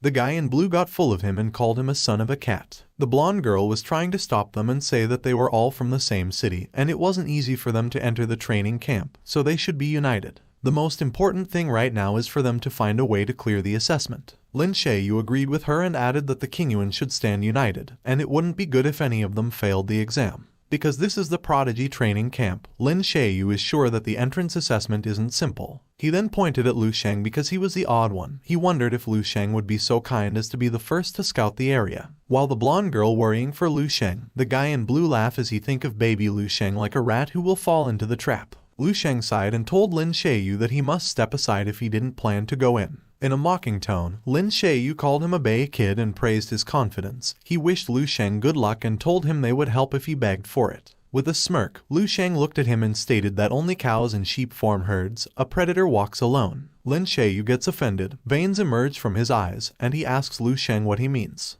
He then pointed his finger at Lu Sheng and threatened that he would kill Lu Sheng for calling him a sheep. Lu Sheng didn't mind him, stepped forward, and pink balls dropped from the ceiling. Lin Sheiyu was taken aback, but Lu Sheng remained calm while he looked at the balls, which slowly turned into a giant puppet. The arrogant Lin Sheiyu, who is now taken aback, wonders if the people behind the training camp were trying to kill them, knowing that the weakest of this giant mechanical puppet can be compared to an official rank 1 martial artist. The other participants started to worry for themselves and wondered what they should do now. Lu Sheng remembers that these puppets can be programmed to perform all sorts of high-level martial arts, and a top grade one is on par with a rank 4 martial artist. However, building a top-grade mechanical puppet costs a lot more than nurturing a rank 4 martial artist. Lu Sheng was amazed after seeing a mechanical puppet in real life. Still belittling Lu Sheng, Lin Yu wondered if Lu Sheng was a retard. He revealed that once the puppet gets activated, it will automatically attack the moment they sense a living being's presence draws near. Grade 1 mechanical puppets are made of a special alloy, and their fists are tough as anything. The guy in blue assumes that Lu Sheng wasn't even a rank 1 martial artist and might become a retard once he gets punched by the puppet.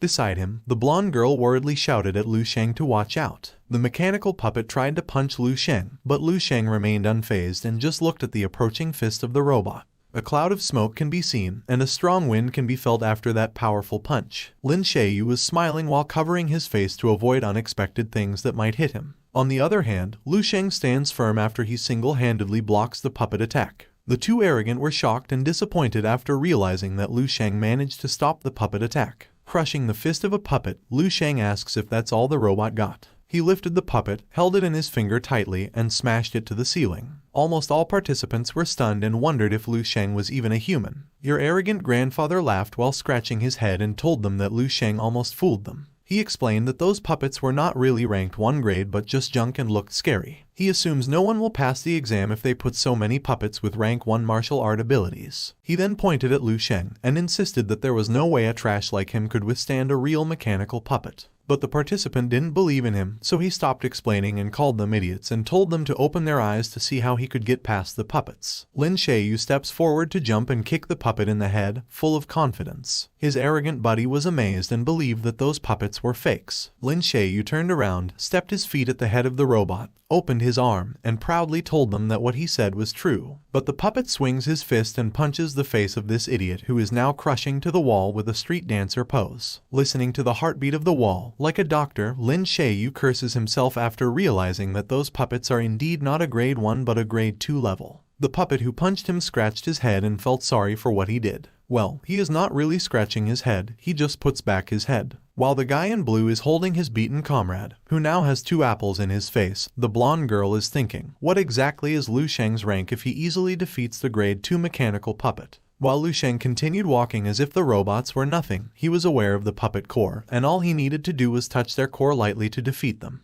He felt bored after destroying a lot of puppets and continued walking to the exit door as if the mechanical puppet were just clutter. One of the examiners was confused after knowing that the newly acquired mechanical puppets had all been malfunctioning. He was aware that all the participants were a bunch of kids who had newly reached rank 1, and there was no way they could destroy a grade 2 mechanical puppet. After exiting the first gate, Lu Sheng mistook the examiner as a gatekeeper for the second trial, and the examiner wondered when did he become the gatekeeper for the second trial. Lu Sheng made a move using the combination of cloud-chasing steps and tenfold stellar impact. He was expecting that the gatekeeper won't disappoint him. The mistaken examiner, who is still confused, can't help but look at the approaching retarded. At the same time, inside the monitoring room, a girl named Dong Qingsu, with long gray hair and a pair of black stockings, wearing a black skirt uniform combined with a red polo inside, earnestly looking at the monitor while typing. She was disturbed when a man with green hair, wearing a yellow flowery long sleeve, with a cup of coffee in his hand while humming, entered the room.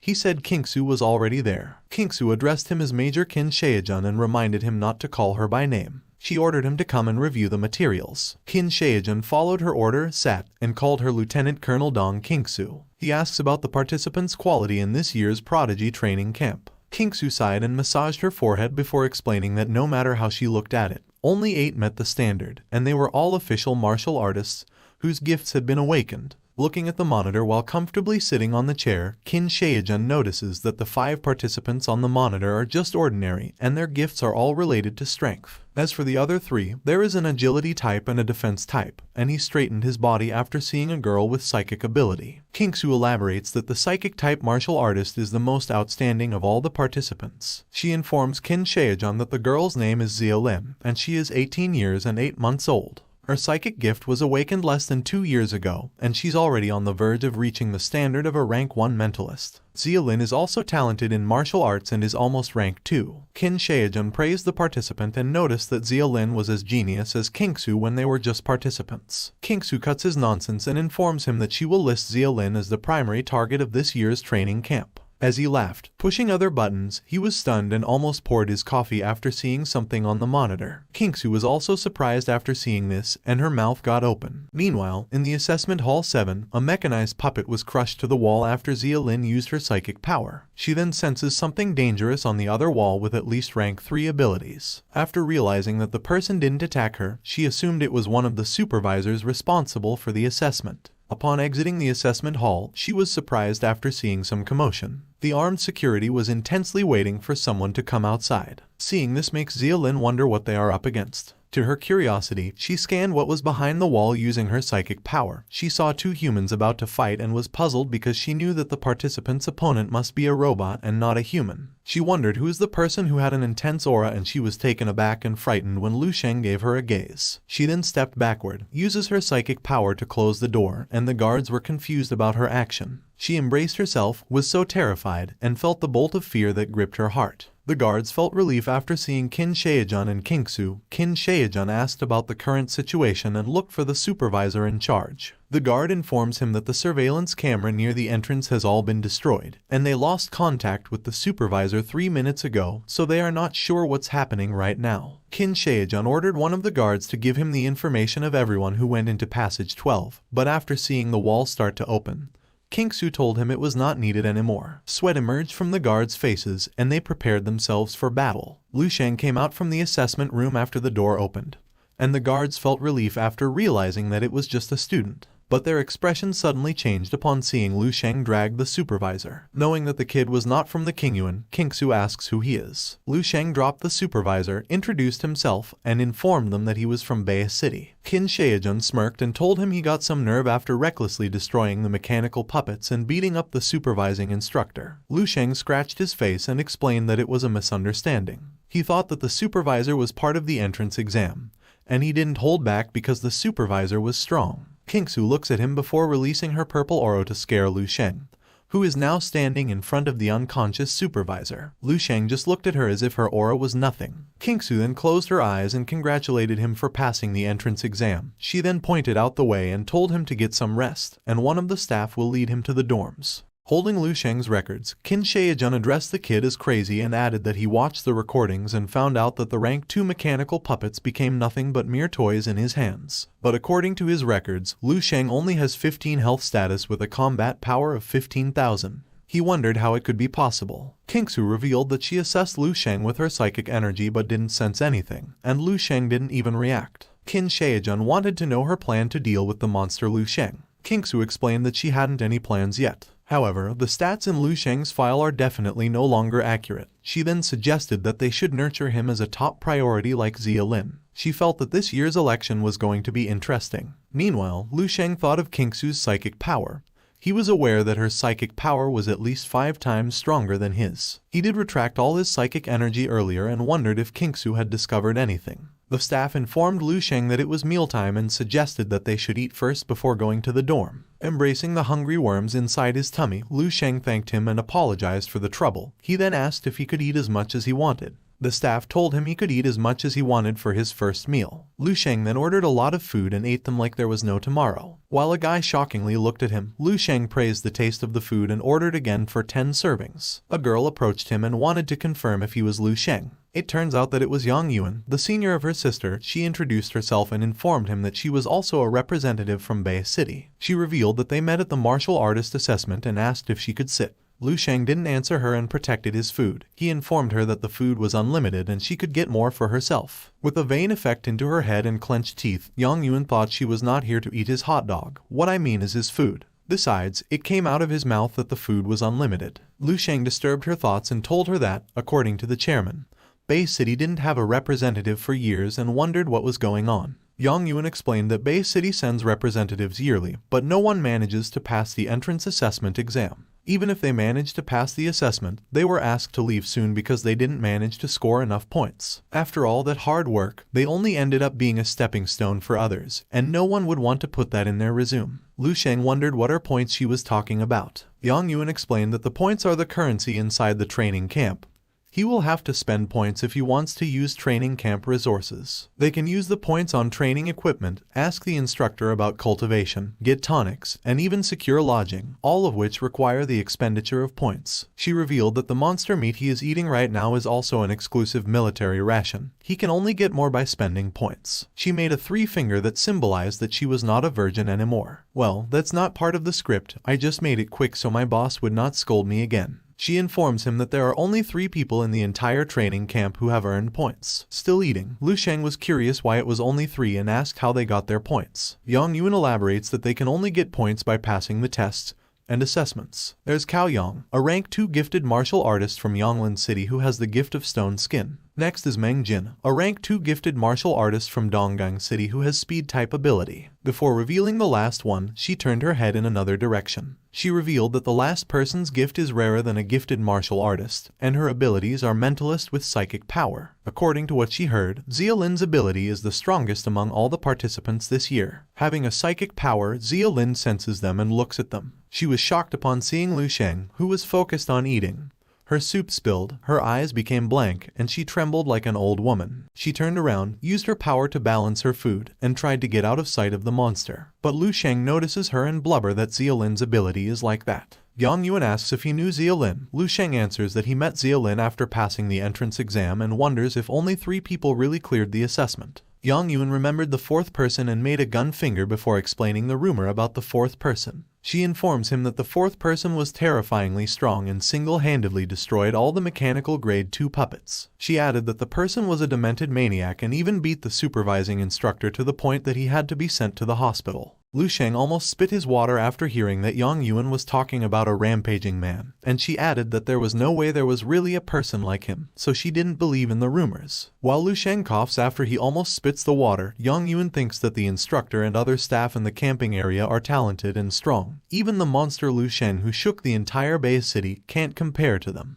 She then handed her handkerchief to Lu Sheng and told him not to worry and that she believed in him. Still trying to offer her handkerchief and unaware of the 3 guards behind her, Yang Yuan continued to say that with Lu Sheng's abilities and talent, he might not be any weaker than them if he focused on training at the camp. While using the handkerchief of Yang Yuan, Lu Sheng thanked her, and she was startled when one of the staff called Lu Sheng. Because he destroyed 18 mechanical puppets in the entrance assessment and beat up the supervising instructor, who's still unconscious in the hospital, they must take Lu Sheng in for questioning. He then asks Lu Sheng to come with them. Your grandmother turned to a baby, her mouth widened, and she was shocked after hearing this. Almost all participants who listened to this had the same reaction.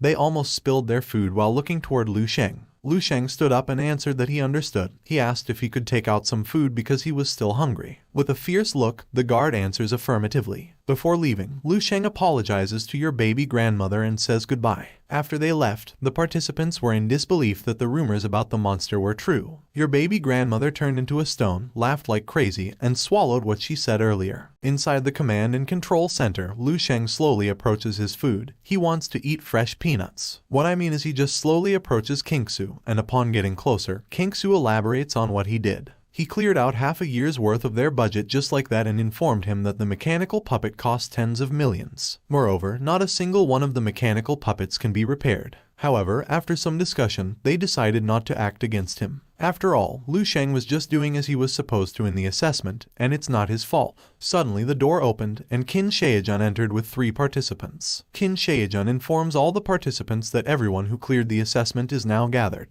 They look at each other while Xia Lin is shaking like a worm. Kingsu commended them and congratulated them for clearing the entrance assessment. She then summons golden cards and explains that in this training camp, the stronger they are, the more resources they will receive. Once they accumulate a certain amount of points, it will be restored as a points card. Cao Yang happily looked at the golden card and remembered that it was the gold points card his teacher had mentioned to him before he came here, and he noticed that it had 100 points. Meng Jin was also satisfied because he was also in the lead. Xia Lin thought that 100 points it's enough for her to get the legendary high-level chief psychic mentalist instructor to give her one-on-one training. But her smile turned to confusion when she saw that Lu Sheng's card was white, and the 2 participants also noticed this. Lu Sheng also never heard about the white card, so he flipped it and found out that there's monster meat that costs 5 points for every meal. Training room for 10 points per hour, regular instructor training costs 30 points per session, and chief and deputy chief instructor for 100 points. But eating meat is the only most useful for Lu Sheng, so Qin Shaojun almost falls to the ground after hearing this. He then pointed his finger at Lu Sheng and told him to be grateful for what he had got. He revealed that his card had 1,000 points, and if it weren't for their chief instructor keeping the higher-ups at bay, Lu Sheng would be in debt for the damages he had caused. The other participants were stunned and confused after hearing that Lu Sheng had 1,000 points. Cao Yang grinned. According to what he knew, this training camp was only about those who had special abilities. He was disappointed that there would be things like special favors. Meng Jin sighed and wondered what kind of connection Lu Sheng had.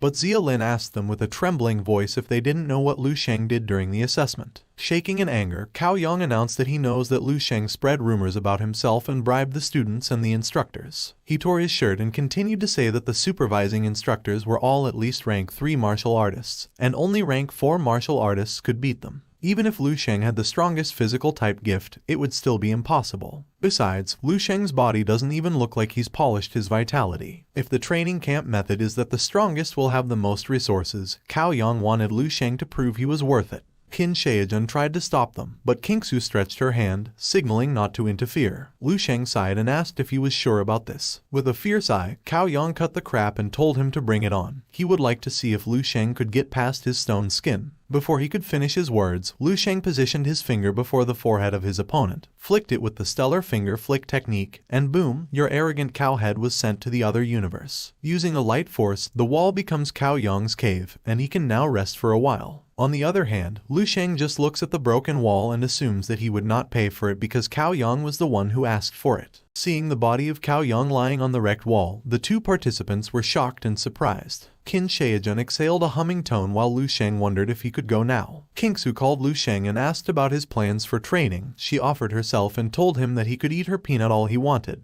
What I mean is she informs Lu Sheng that with his points, he can have Kingsu train him personally. Before leaving the room, Lu Sheng thanked the chief for her offer, but he was not interested because he had more important things to do. Qin Shaojun was curious about the more important thing than receiving personal training from the chief commanding officer. The two participants were also surprised by Lu Sheng's answer. Lu Sheng stopped, turned his head, and informs them that he will go to sleep. The two were puzzled, and Ming Jin's eyes became bigger after hearing this. On the other hand, while Kingsu was also puzzled, Qin Shaojun laughed so hard as if he saw my ass with an abscess that was about to explode. A few moments later, while the guards were carrying the stretcher with Cao Yang's body, the two were observing Lu Sheng, who was now going to enter his room. Seeing this makes Qin Shaojun realize that he was serious about what he said earlier. He really went back to get some sleep. On the other hand, boasting her hot floppy rump in front of my camera, Kingsu wondered what Lu Sheng was thinking, knowing there were no resources inside the dorms. Because it's Qin Shaojun's first time meeting such an interesting gifted one,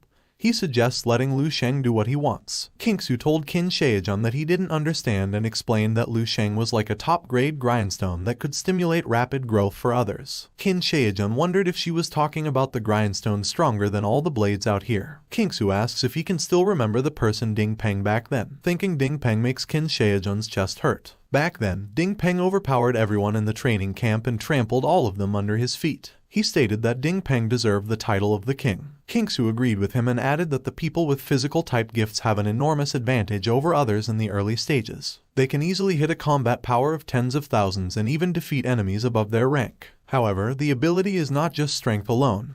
There is a skill, speed, observation skill, judgment, experience, tactics, strategy, and so on. In the process of growth and accumulating experience, people who only know how to rely on the power accorded by their physical type gifts will fade away eventually. She assumes that it might be Lu Sheng's future too. Meanwhile, in Lu Sheng's dream, he was fighting a zombie, and it looked like he was having difficulty defeating this one. The zombie makes another powerful blow. Lu Sheng grabs the zombie's fist and pushes it away. He then pierced its legs, prepared the stellar impact technique, and blew it directly into the zombie's body. After that, he holds the zombie's arm and absorbs its ability. As he did so, he discovered that the zombie was a rank 6 martial artist when it was alive, the same with Chairman Xiao Yu of the Martial Artist Association. He no longer wondered why he had difficulty fighting this zombie. He could have been defeated if he hadn't used all of his psychic energy to block the zombie's attack. Martial arts, combat experience, and different techniques are the true ability he needs to gain from his dreamscape.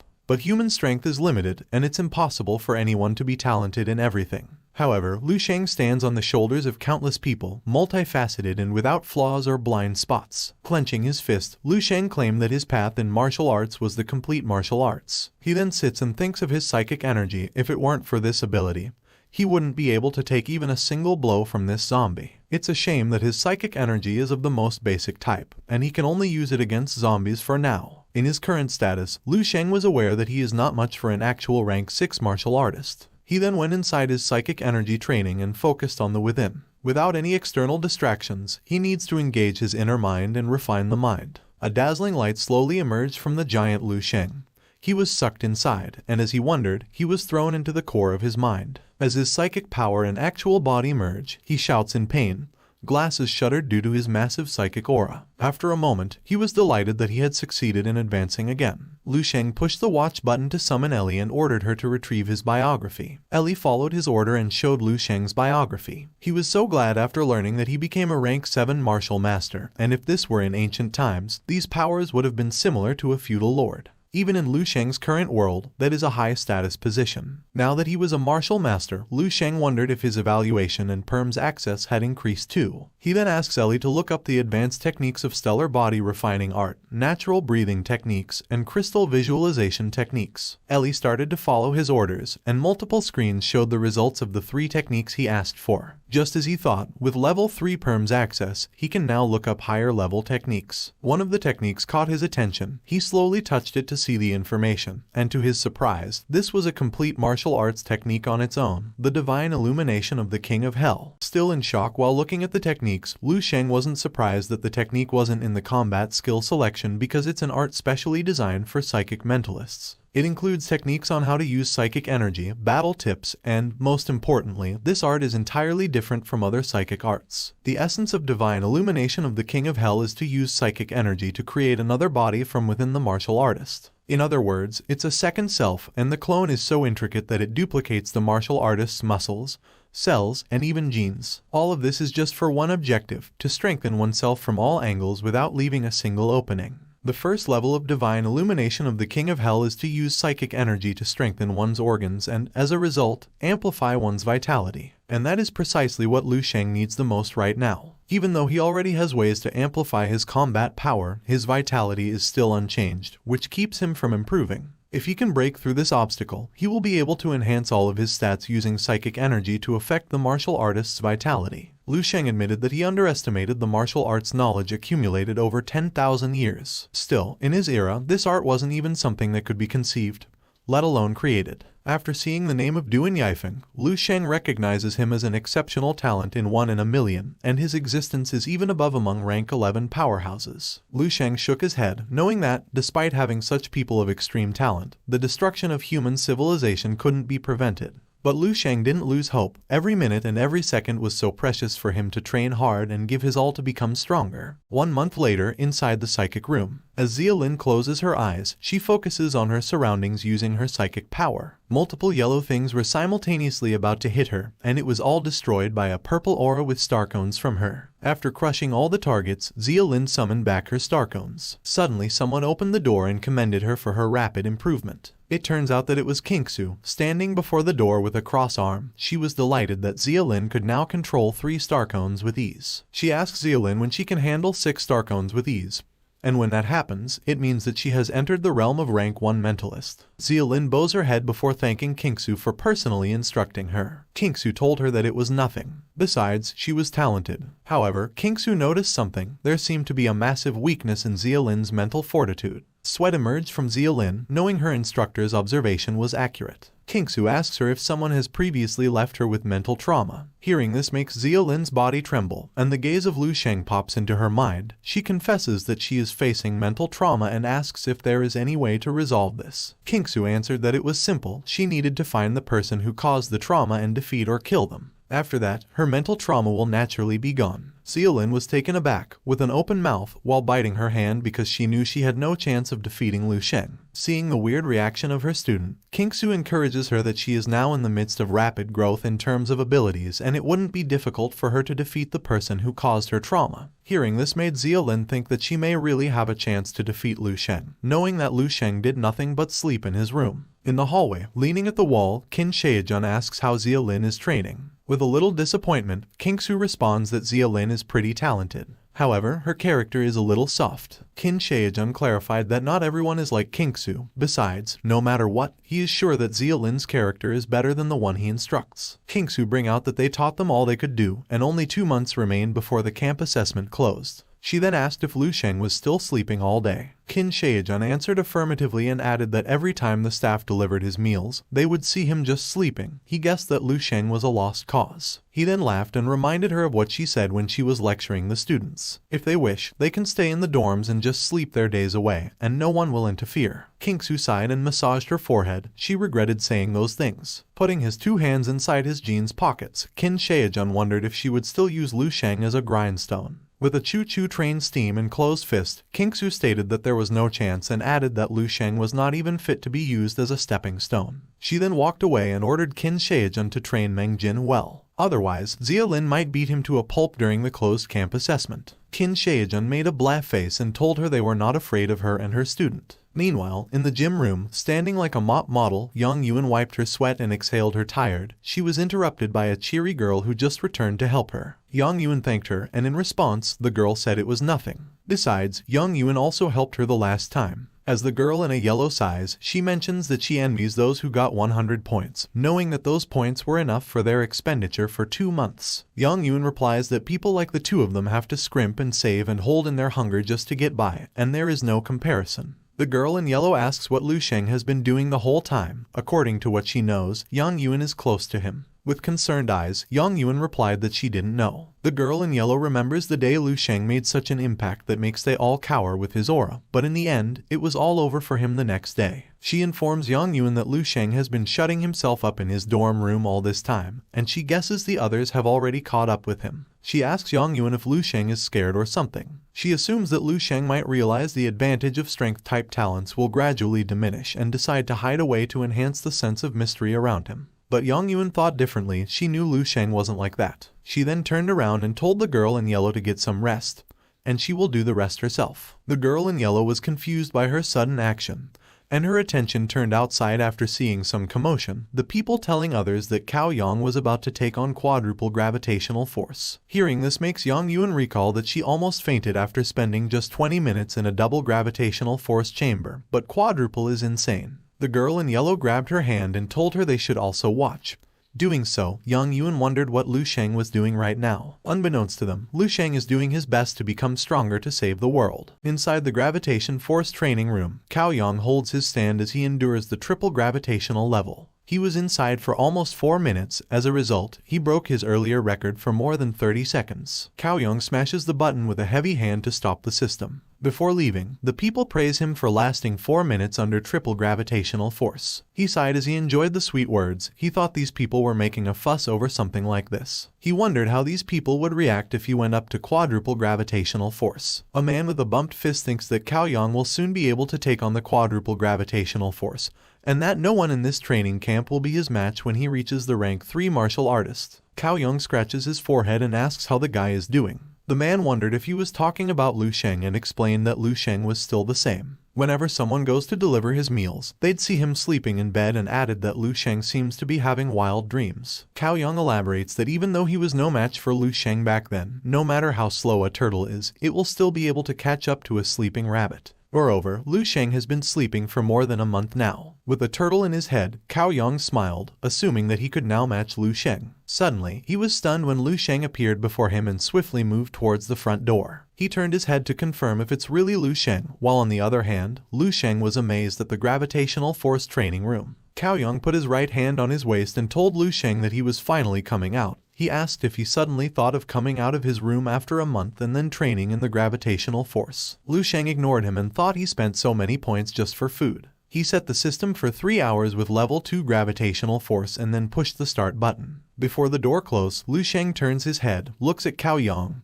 and asks if it's been more than a month, but just as well, he can find out how much he has grown. Hearing this makes Cao Yang's ear hot, and he can't buy the joke of Lu Sheng. He told Lu Sheng that he was just sleeping for the whole month, yet he expected himself to grow. As the gravitational system is counting down, Cao Yang asks if he is not going to do any warm-ups before entering. While the others are waiting on what will happen, Cao Yang blubber that the gravitational force training room is not a joke. If a person doesn't do warm-ups like Lu Sheng, the sudden external pressure can render a person motionless and easily cause the organs to burst. With a smirk, while touching the glass, Cao Yang wondered if Lu Sheng didn't know the basics or if he was just full of himself. But anyway, Cao Yang expected him to be dead. When the gravitational system announced that it already started, the two old monkeys looked closely and wondered what would happen. Upon seeing no slightest reaction from Lu Sheng, they began to confuse. Lu Sheng started to move and make a blow. Cao Yang trembled, the other man shaking, and one of the participants pointed his finger toward Lu Sheng and informed others that it was Lu Sheng. They hurriedly go to see Lu Sheng closely and cheer for him after seeing that Lu Sheng can smoothly move under the gravitational room with such pressure while the other is still in disbelief. Lu Sheng stops from moving, looked at his hand, and felt amazed. He then approached the gravity system and wondered which button he should touch. Outside, Cao Yang wondered if Lu Sheng stopped because he could no longer endure the gravity. Inside, Lu Sheng pushes a button and a loud beep can be heard. The other participants outside cover their ears and wonder what is happening. Cao Yang's mouth and eyes widen after seeing Lu Sheng take on quadruple gravitational force. After confirming the sensation of the increased gravitational force, Lu Sheng gives it a go and puts his palm on the ground. The monkeys wonder what he is trying to do. Lu Sheng slowly positioned his hand, and they were shocked. Sweat emerged from their body after seeing what Lu Sheng did. Meanwhile, after a very tiring training, Xia Lin peacefully walked in the hallway but stopped in front of one of the rooms when she saw so many people. Out of curiosity, she approached the hungry monkeys, who were waiting for me to throw my bananas for them to catch it with their wide mouth. She approached one of the monkeys and asked what he was looking at. She trembled after seeing that Lu Sheng was balancing himself upside down using only 2 fingers with the level of 4 gravity. She turns into a doll stone while uttering the name of Lu Sheng in a questioning tone. On the other hand, the tortoise Cao Yang was sitting in disbelief as he gritted his teeth with tears in his eyes. He couldn't accept that Lu Sheng was so strong, knowing that he just slept more than a month. He was expecting that he already surpassed Lu Sheng by now, but as you can see, the lagging tortoise slowly crawled along but couldn't get past the sleeping rabbit. Inside the gravitational force, Lu Sheng was still unsatisfied with gravity, so he jumped backward to increase the gravity. He pushed the red button, and the people outside shouted in shock, calling the others to come and see that Lu Sheng set the gravity to 5 times. Inside, the handsome Lu Sheng, like me, easily endures the 5 times gravity in natural breathing technique mode using the breath of the earth. Other people were rushing just to see if Lu Sheng was really back. On the other hand, Lin Xiaoyu gritted his teeth in disbelief. Upon arriving, their mouths widened in shock upon learning that the sleeping rabbit was back. Cao Yang is sweating after seeing that Lu Sheng can easily move inside the 5 times gravitational force. Looking at his hands, Lu Sheng concluded that the 5 times gravitational force is a fit for him to perform the movement of the stellar body refining technique. However, this is far from enough. To push his limit, he needed tremendous pressure, so he tried to push some buttons in the system. Seeing this makes people outside wonder if Lu Sheng is about to shut down the system because he can't hold it anymore. Lu Sheng smashed the green button, and the people's eyes and mouths widened in shock. Inside the command and control center, Dong Qingsu was disappointed after learning that another 2 students had quit the training camp. It's not even long, yet so many students were quitting the training camp. As Qin Shaojun handed her a glass of juice, he explained that those students who left were just spoiled, pampered kids. They quit after having a little suffered in the training camp. Sipping, Qingsu added that if a student can't take a bit of difficulty and hardship, they won't last if they face the real battle with the monsters in the future. Shaojun told her not to take the matter seriously.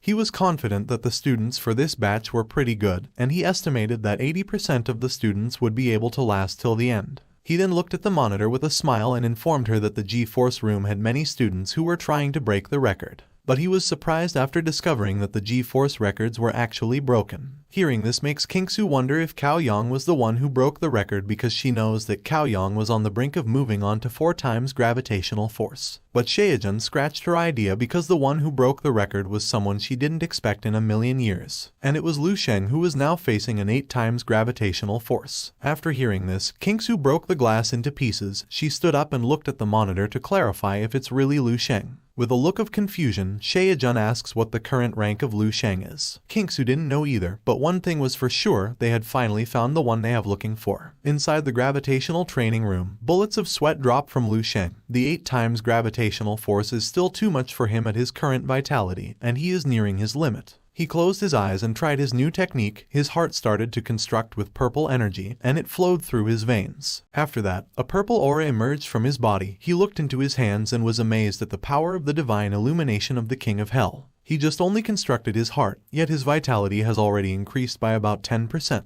He clenched his fist with a smile and decided to see where his true limits were now. After seeing Lu Sheng approach the system again, they wondered if Lu Sheng would go above the 8 times gravitational force. The glass slowly cracked, and the people outside fell to their knees after they felt the gravity from inside. They couldn't believe that even if they were outside, they could still feel the pressure from the G-Force room. With one open eye, your lagging tortoise Cao Young wondered what in the world did Lu Sheng do. Inside the 10 times gravitational force, Lu Sheng's body almost sunk to the wall due to gravity. He slowly tried to get up from the intense gravity. He felt that every bone in his body was crying out loud, and his blood felt like it would coagulate. This 10 times gravity is taking all his energy just to remain conscious, and he can't even move an inch. It's entirely beyond the realm of what he can handle. However, this is precisely what he wants. He then asks himself, what kind of person does it take to change the future and overturn this doomed ending? Is it someone who's learned high-ranking martial arts? Someone with an incredible talent? Or someone with unlimited resources? Slowly standing up, Lu Sheng answers his question, saying that it is someone who can surpass their limits. Multiple electric bills can be seen inside the G-Force room as he stands, and all the monkeys are still on their knees due to the gravity they feel. Yang Yuan slowly opened her right eye, and after learning that Lu Sheng was really the person inside the G-Force room, she stated that Lu Sheng had back. Moments later, Lu Sheng gets out of the room. People's eyes are all on him as he walks. A girl called his attention and offered him a towel. Lu Sheng looked in the direction of a cute blushy girl, and delightfully accepted the towel with promo words of thank you. After that, the cute girl happily made a high five with her friend. Lu Sheng regretted that he spent his points, which were equivalent to 3 hours. If he knew that he could finish the training quickly, he wouldn't spend such points. Suddenly, a reward popped up in his window. He received a total of 4,335 points for setting a new record. The people were in awe after seeing thousands of points from Lu Sheng. They were aware that even if they added all their points, they couldn't gather such points. Now that Lu Sheng had 4,000 points, enough to fill his needs, he then continued walking and decided to go to his next training. People looked at him and happily followed him. They wondered where Lu Sheng was going. In the midst of the excited people, Yang Yuan felt the domineering presence of Lu Sheng. His head and shoulder were above the others. His figure can be compared to a ferocious tiger out on a walk and hundreds of beasts scampering after him. The girl in yellow asked if Lu Sheng was a strength-type talent. She was amazed that Lu Sheng had broken the record of Cao Yang, who has a defense type. She wondered if Lu Sheng had already reached rank 4. Hearing the strength type, Yang Yuan wondered why Lu Sheng was headed in the direction of the footwork and movement studio. Inside the footwork and movement studio room, Meng Jin was doing his training by avoiding all the red lasers. He stopped after getting hit, and he completed the level of training with an 87% completion rate. The system congratulates him and informs him that he has surpassed 52% of the trainees in terms of his footwork and movement skills. Looking at the result, Meng Jin was so proud of his achievements. He was aware that the result of the footwork and movement studio was constantly being updated to the Martial Alliance main framework, and he could see his world ranking anytime. He discovered that he already surpassed half of the people in the world, equivalent to a few billion. He put his hand on his waist and continued daydreaming. He expected that humans were not equal. Having obtained a speed-type talent and the private instruction of instructor Qin Sheijun, the distance between him and the others is now beyond measure. With closed eyes and a broad smile, he was expecting that by watching his training,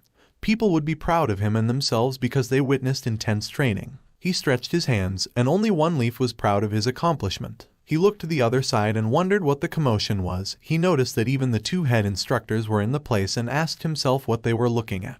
He grabbed one of the students' shoulders and asked who they were looking at. The guy confidently answered, Lu Sheng, of course. Who else? In a mockery tone, he wanted to hear a clarification if the person was the sleepyhead Lu Sheng from Bay City. He asks the guy if they are crazy just to think Lu Sheng would break his record. The guy gets irritated and asks who the son of a cat is he. Their conversation stopped after they saw that every laser launcher was on at full power. Standing inside the training room, Lu Sheng learned that he only needed to avoid the laser beam. But the difficulty was there was no way he could predict where the laser would be fired from. However, this kind of thing was just nothing to him. He easily dodged the laser beam without sweating. Seeing this movement makes Meng Jin tremble. He can't believe a sleeping rabbit can do this. The guy beside him was also in disbelief, knowing that there were thousands of laser beams, and it was not easy to predict where the next attack would come.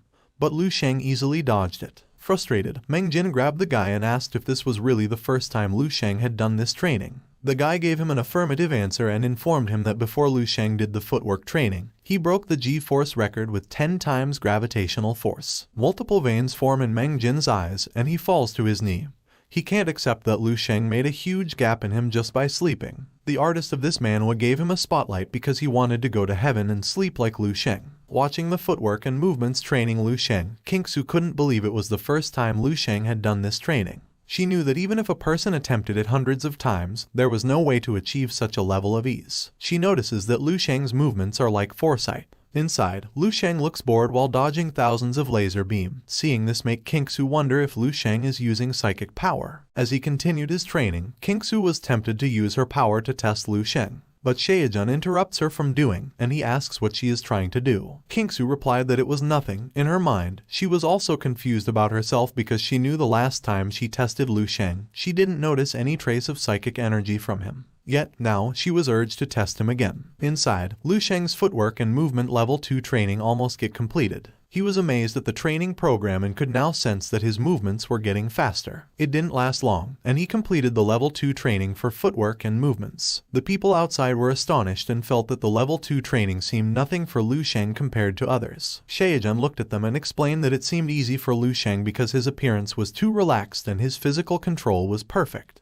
With a crossed arm, Kingsu stated that she wanted to see how far can Lu Sheng go. Sheng laughed before saying they were on the same page for this time. Suddenly, the system announced that the level 3 training for footwork and movement would start. Multiple bunches of the yellow object was thrown toward Lu Sheng, and a bright light reflected in the face of the bystander. Meng Jin ate his hand before asking if this was what the level 3 training looked like, and he felt it was too difficult. With thousands of red laser beams from behind and a bunch of yellow objects approaching him, Lu Sheng realized that the difficulty of the training was starting to get tough. This time, the laser beams are even positioned in a way to prevent him from dodging, and he thinks that he will need to put in some effort this time. He jumped high to avoid the simultaneous attack, and a massive explosion occurred. The training was not yet done, so he continued dodging. Seeing this movement makes Sheng wonder if Lu Sheng has broken through the inner discernment stage. He held his chin and gritted his teeth as he thought that even among the rank 4 and 5 veterans who have been on the battlefield, very few have managed to get their footwork and movement to the inner discernment stage. He himself only achieved it when he was 22. With a crossed arm and a deep sigh, Kingsu revealed that she was 25 when she reached the inner discernment stage. Irritated, Sheng explained it is different compared to him because he is a speed-type martial artist, and it's natural for him to achieve that achievement. He added that Lu Sheng was just turned 18 this year, yet he already accomplished those things. Inside, Lu Sheng is at 15% of completion of the training. His eyes were focused on dodging the laser, and he felt that relying on his psychic foresight was not enough. Sheng noticed this and blabbered that Lu Sheng wasn't looking super relaxed anymore. Realizing that level 3 is too difficult for him, Lu Sheng switches his technique to a breath of the wind. A green aura emerges from his body, and only his green aura and red laser can be seen inside.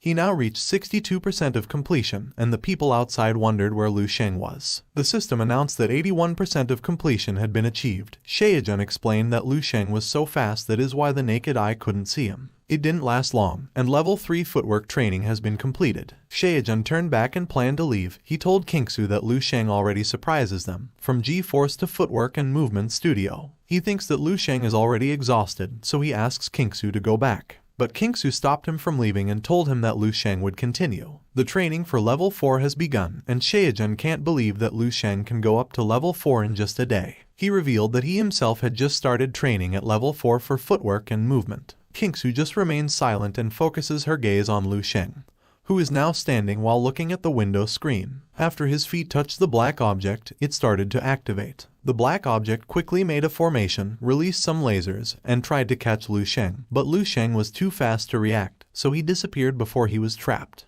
But the object with laser was too many, and it was impossible for Lu Sheng to dodge all of them, so he stopped and gritted his teeth. People outside, including Meng Jin, were terrified after seeing this. They knew that there was no way Lu Sheng could avoid all the lasers. The system announced that the footwork and movement for level 4 had reached 30% of the completion rate. Sheng played with his chin and wondered how Lu Sheng would handle his situation. Standing in the midst of a bunch of lasers, Lu Sheng was aware that he was almost at the limit of what he could do with the speed buff from the breath of the wind. He made a serious glare and started to use his divine illumination of the king's hell. He stretched both of his hands with a green aura, and a grayscale circle started to form. He felt like the time had been dragged out. He remembered that the proper term for this is a temporal sense. As he swiftly dodged all the lasers, Kingsu knew that Lu Sheng's technique was the embodiment of one's psychic energy attaining metamorphosis. And this kind of metamorphosis can only happen to psychic mentalists who have reached rank 3. In other words, Lu Sheng is now officially in the realm of rank 3 psychic mentalists. Pink aura emerges from her body as she looks piercingly at Lu Sheng. The wall glass and the floor slowly crack, and when it shatters, Kingsu smile. She is now certain that Lu Sheng is actually a psychic mentalist.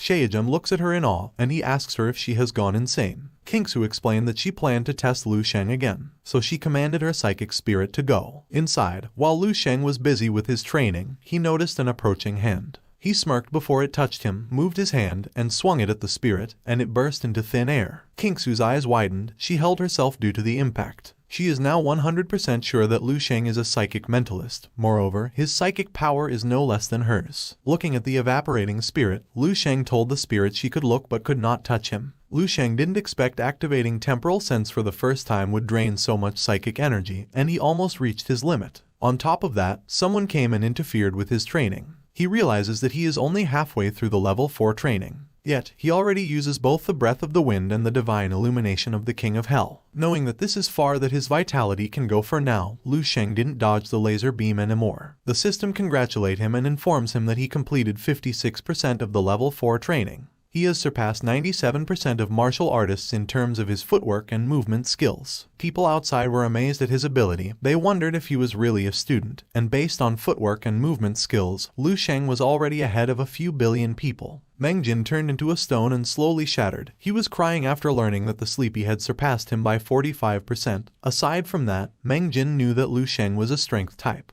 Looking at the screen, Lu Sheng thinks he is still weak because 3% of the people worldwide are stronger than him in terms of footwork and movement skills. To save the world, he decided to train harder again. Kingsu congratulates him for breaking the records in the G-Force training room historical record, and for setting a new record for the footwork and movement studio. She then smiles and asks Lu Sheng if he will go train at the combat training studio or the psychic energy training room. Lu Sheng thinks for a moment, but when he saw that it was mealtime, he said that he would go to the cafeteria. Sheng laughed so hard after hearing his answer, and Kingsu wondered if Lu Sheng didn't know anything besides eating and sleeping. 3 hours later, inside the command and control center, Lu Sheng asked if the chief instructor Kingsu was looking for him. Kingsu replied affirmatively and told him to come closer. Upon getting closer, he greets Sheng. In response, Sheng informs him that they just called him to do a simple assessment, and that there is something they would like to discuss with him. With a big blue injection in her hand, Kingsu explains that every dorm room has this type of vitality assessment blood collection needle. She then asks if Lu Sheng has already tested his vitality during this time. Lu Sheng answered that he didn't because he couldn't pierce his skin with this kind of needle. With a cross arm, Sheng reminded her that his guess was correct. Lu Sheng had definitely already advanced to rank 3. He continued to say that without at least that level of physical toughness, breaking the G-Force room records would be impossible. He then asks Kingsu to take out the gold blood collection needle. Kingsu put her hand inside her healthy melon and took out the gold blood collection needle. She explained that this thing was meant to use for rank 5 martial artists, and it should be good enough to assess Lu Sheng's vitality. She then asked for Lu Sheng's hand and started the assessment by getting blood from his finger. He now reaches a rank 3 level martial artist with a vitality of 24.65. It's been almost a decade since Sheng had seen such a young rank 3 martial artist. He told Lu Sheng they would check his combat power index next. Lu Sheng then approached the machine, positioned himself, and decided to go all out to see how far he could go. He uses his breath of fire and the 8 times stellar impact and blows it to the subject. His combat power index reaches 271,920. Sheng was in shock. He couldn't believe that this monster kid, with a rank 3 martial artist, reached a combat power index almost equivalent to a rank 5 martial artist.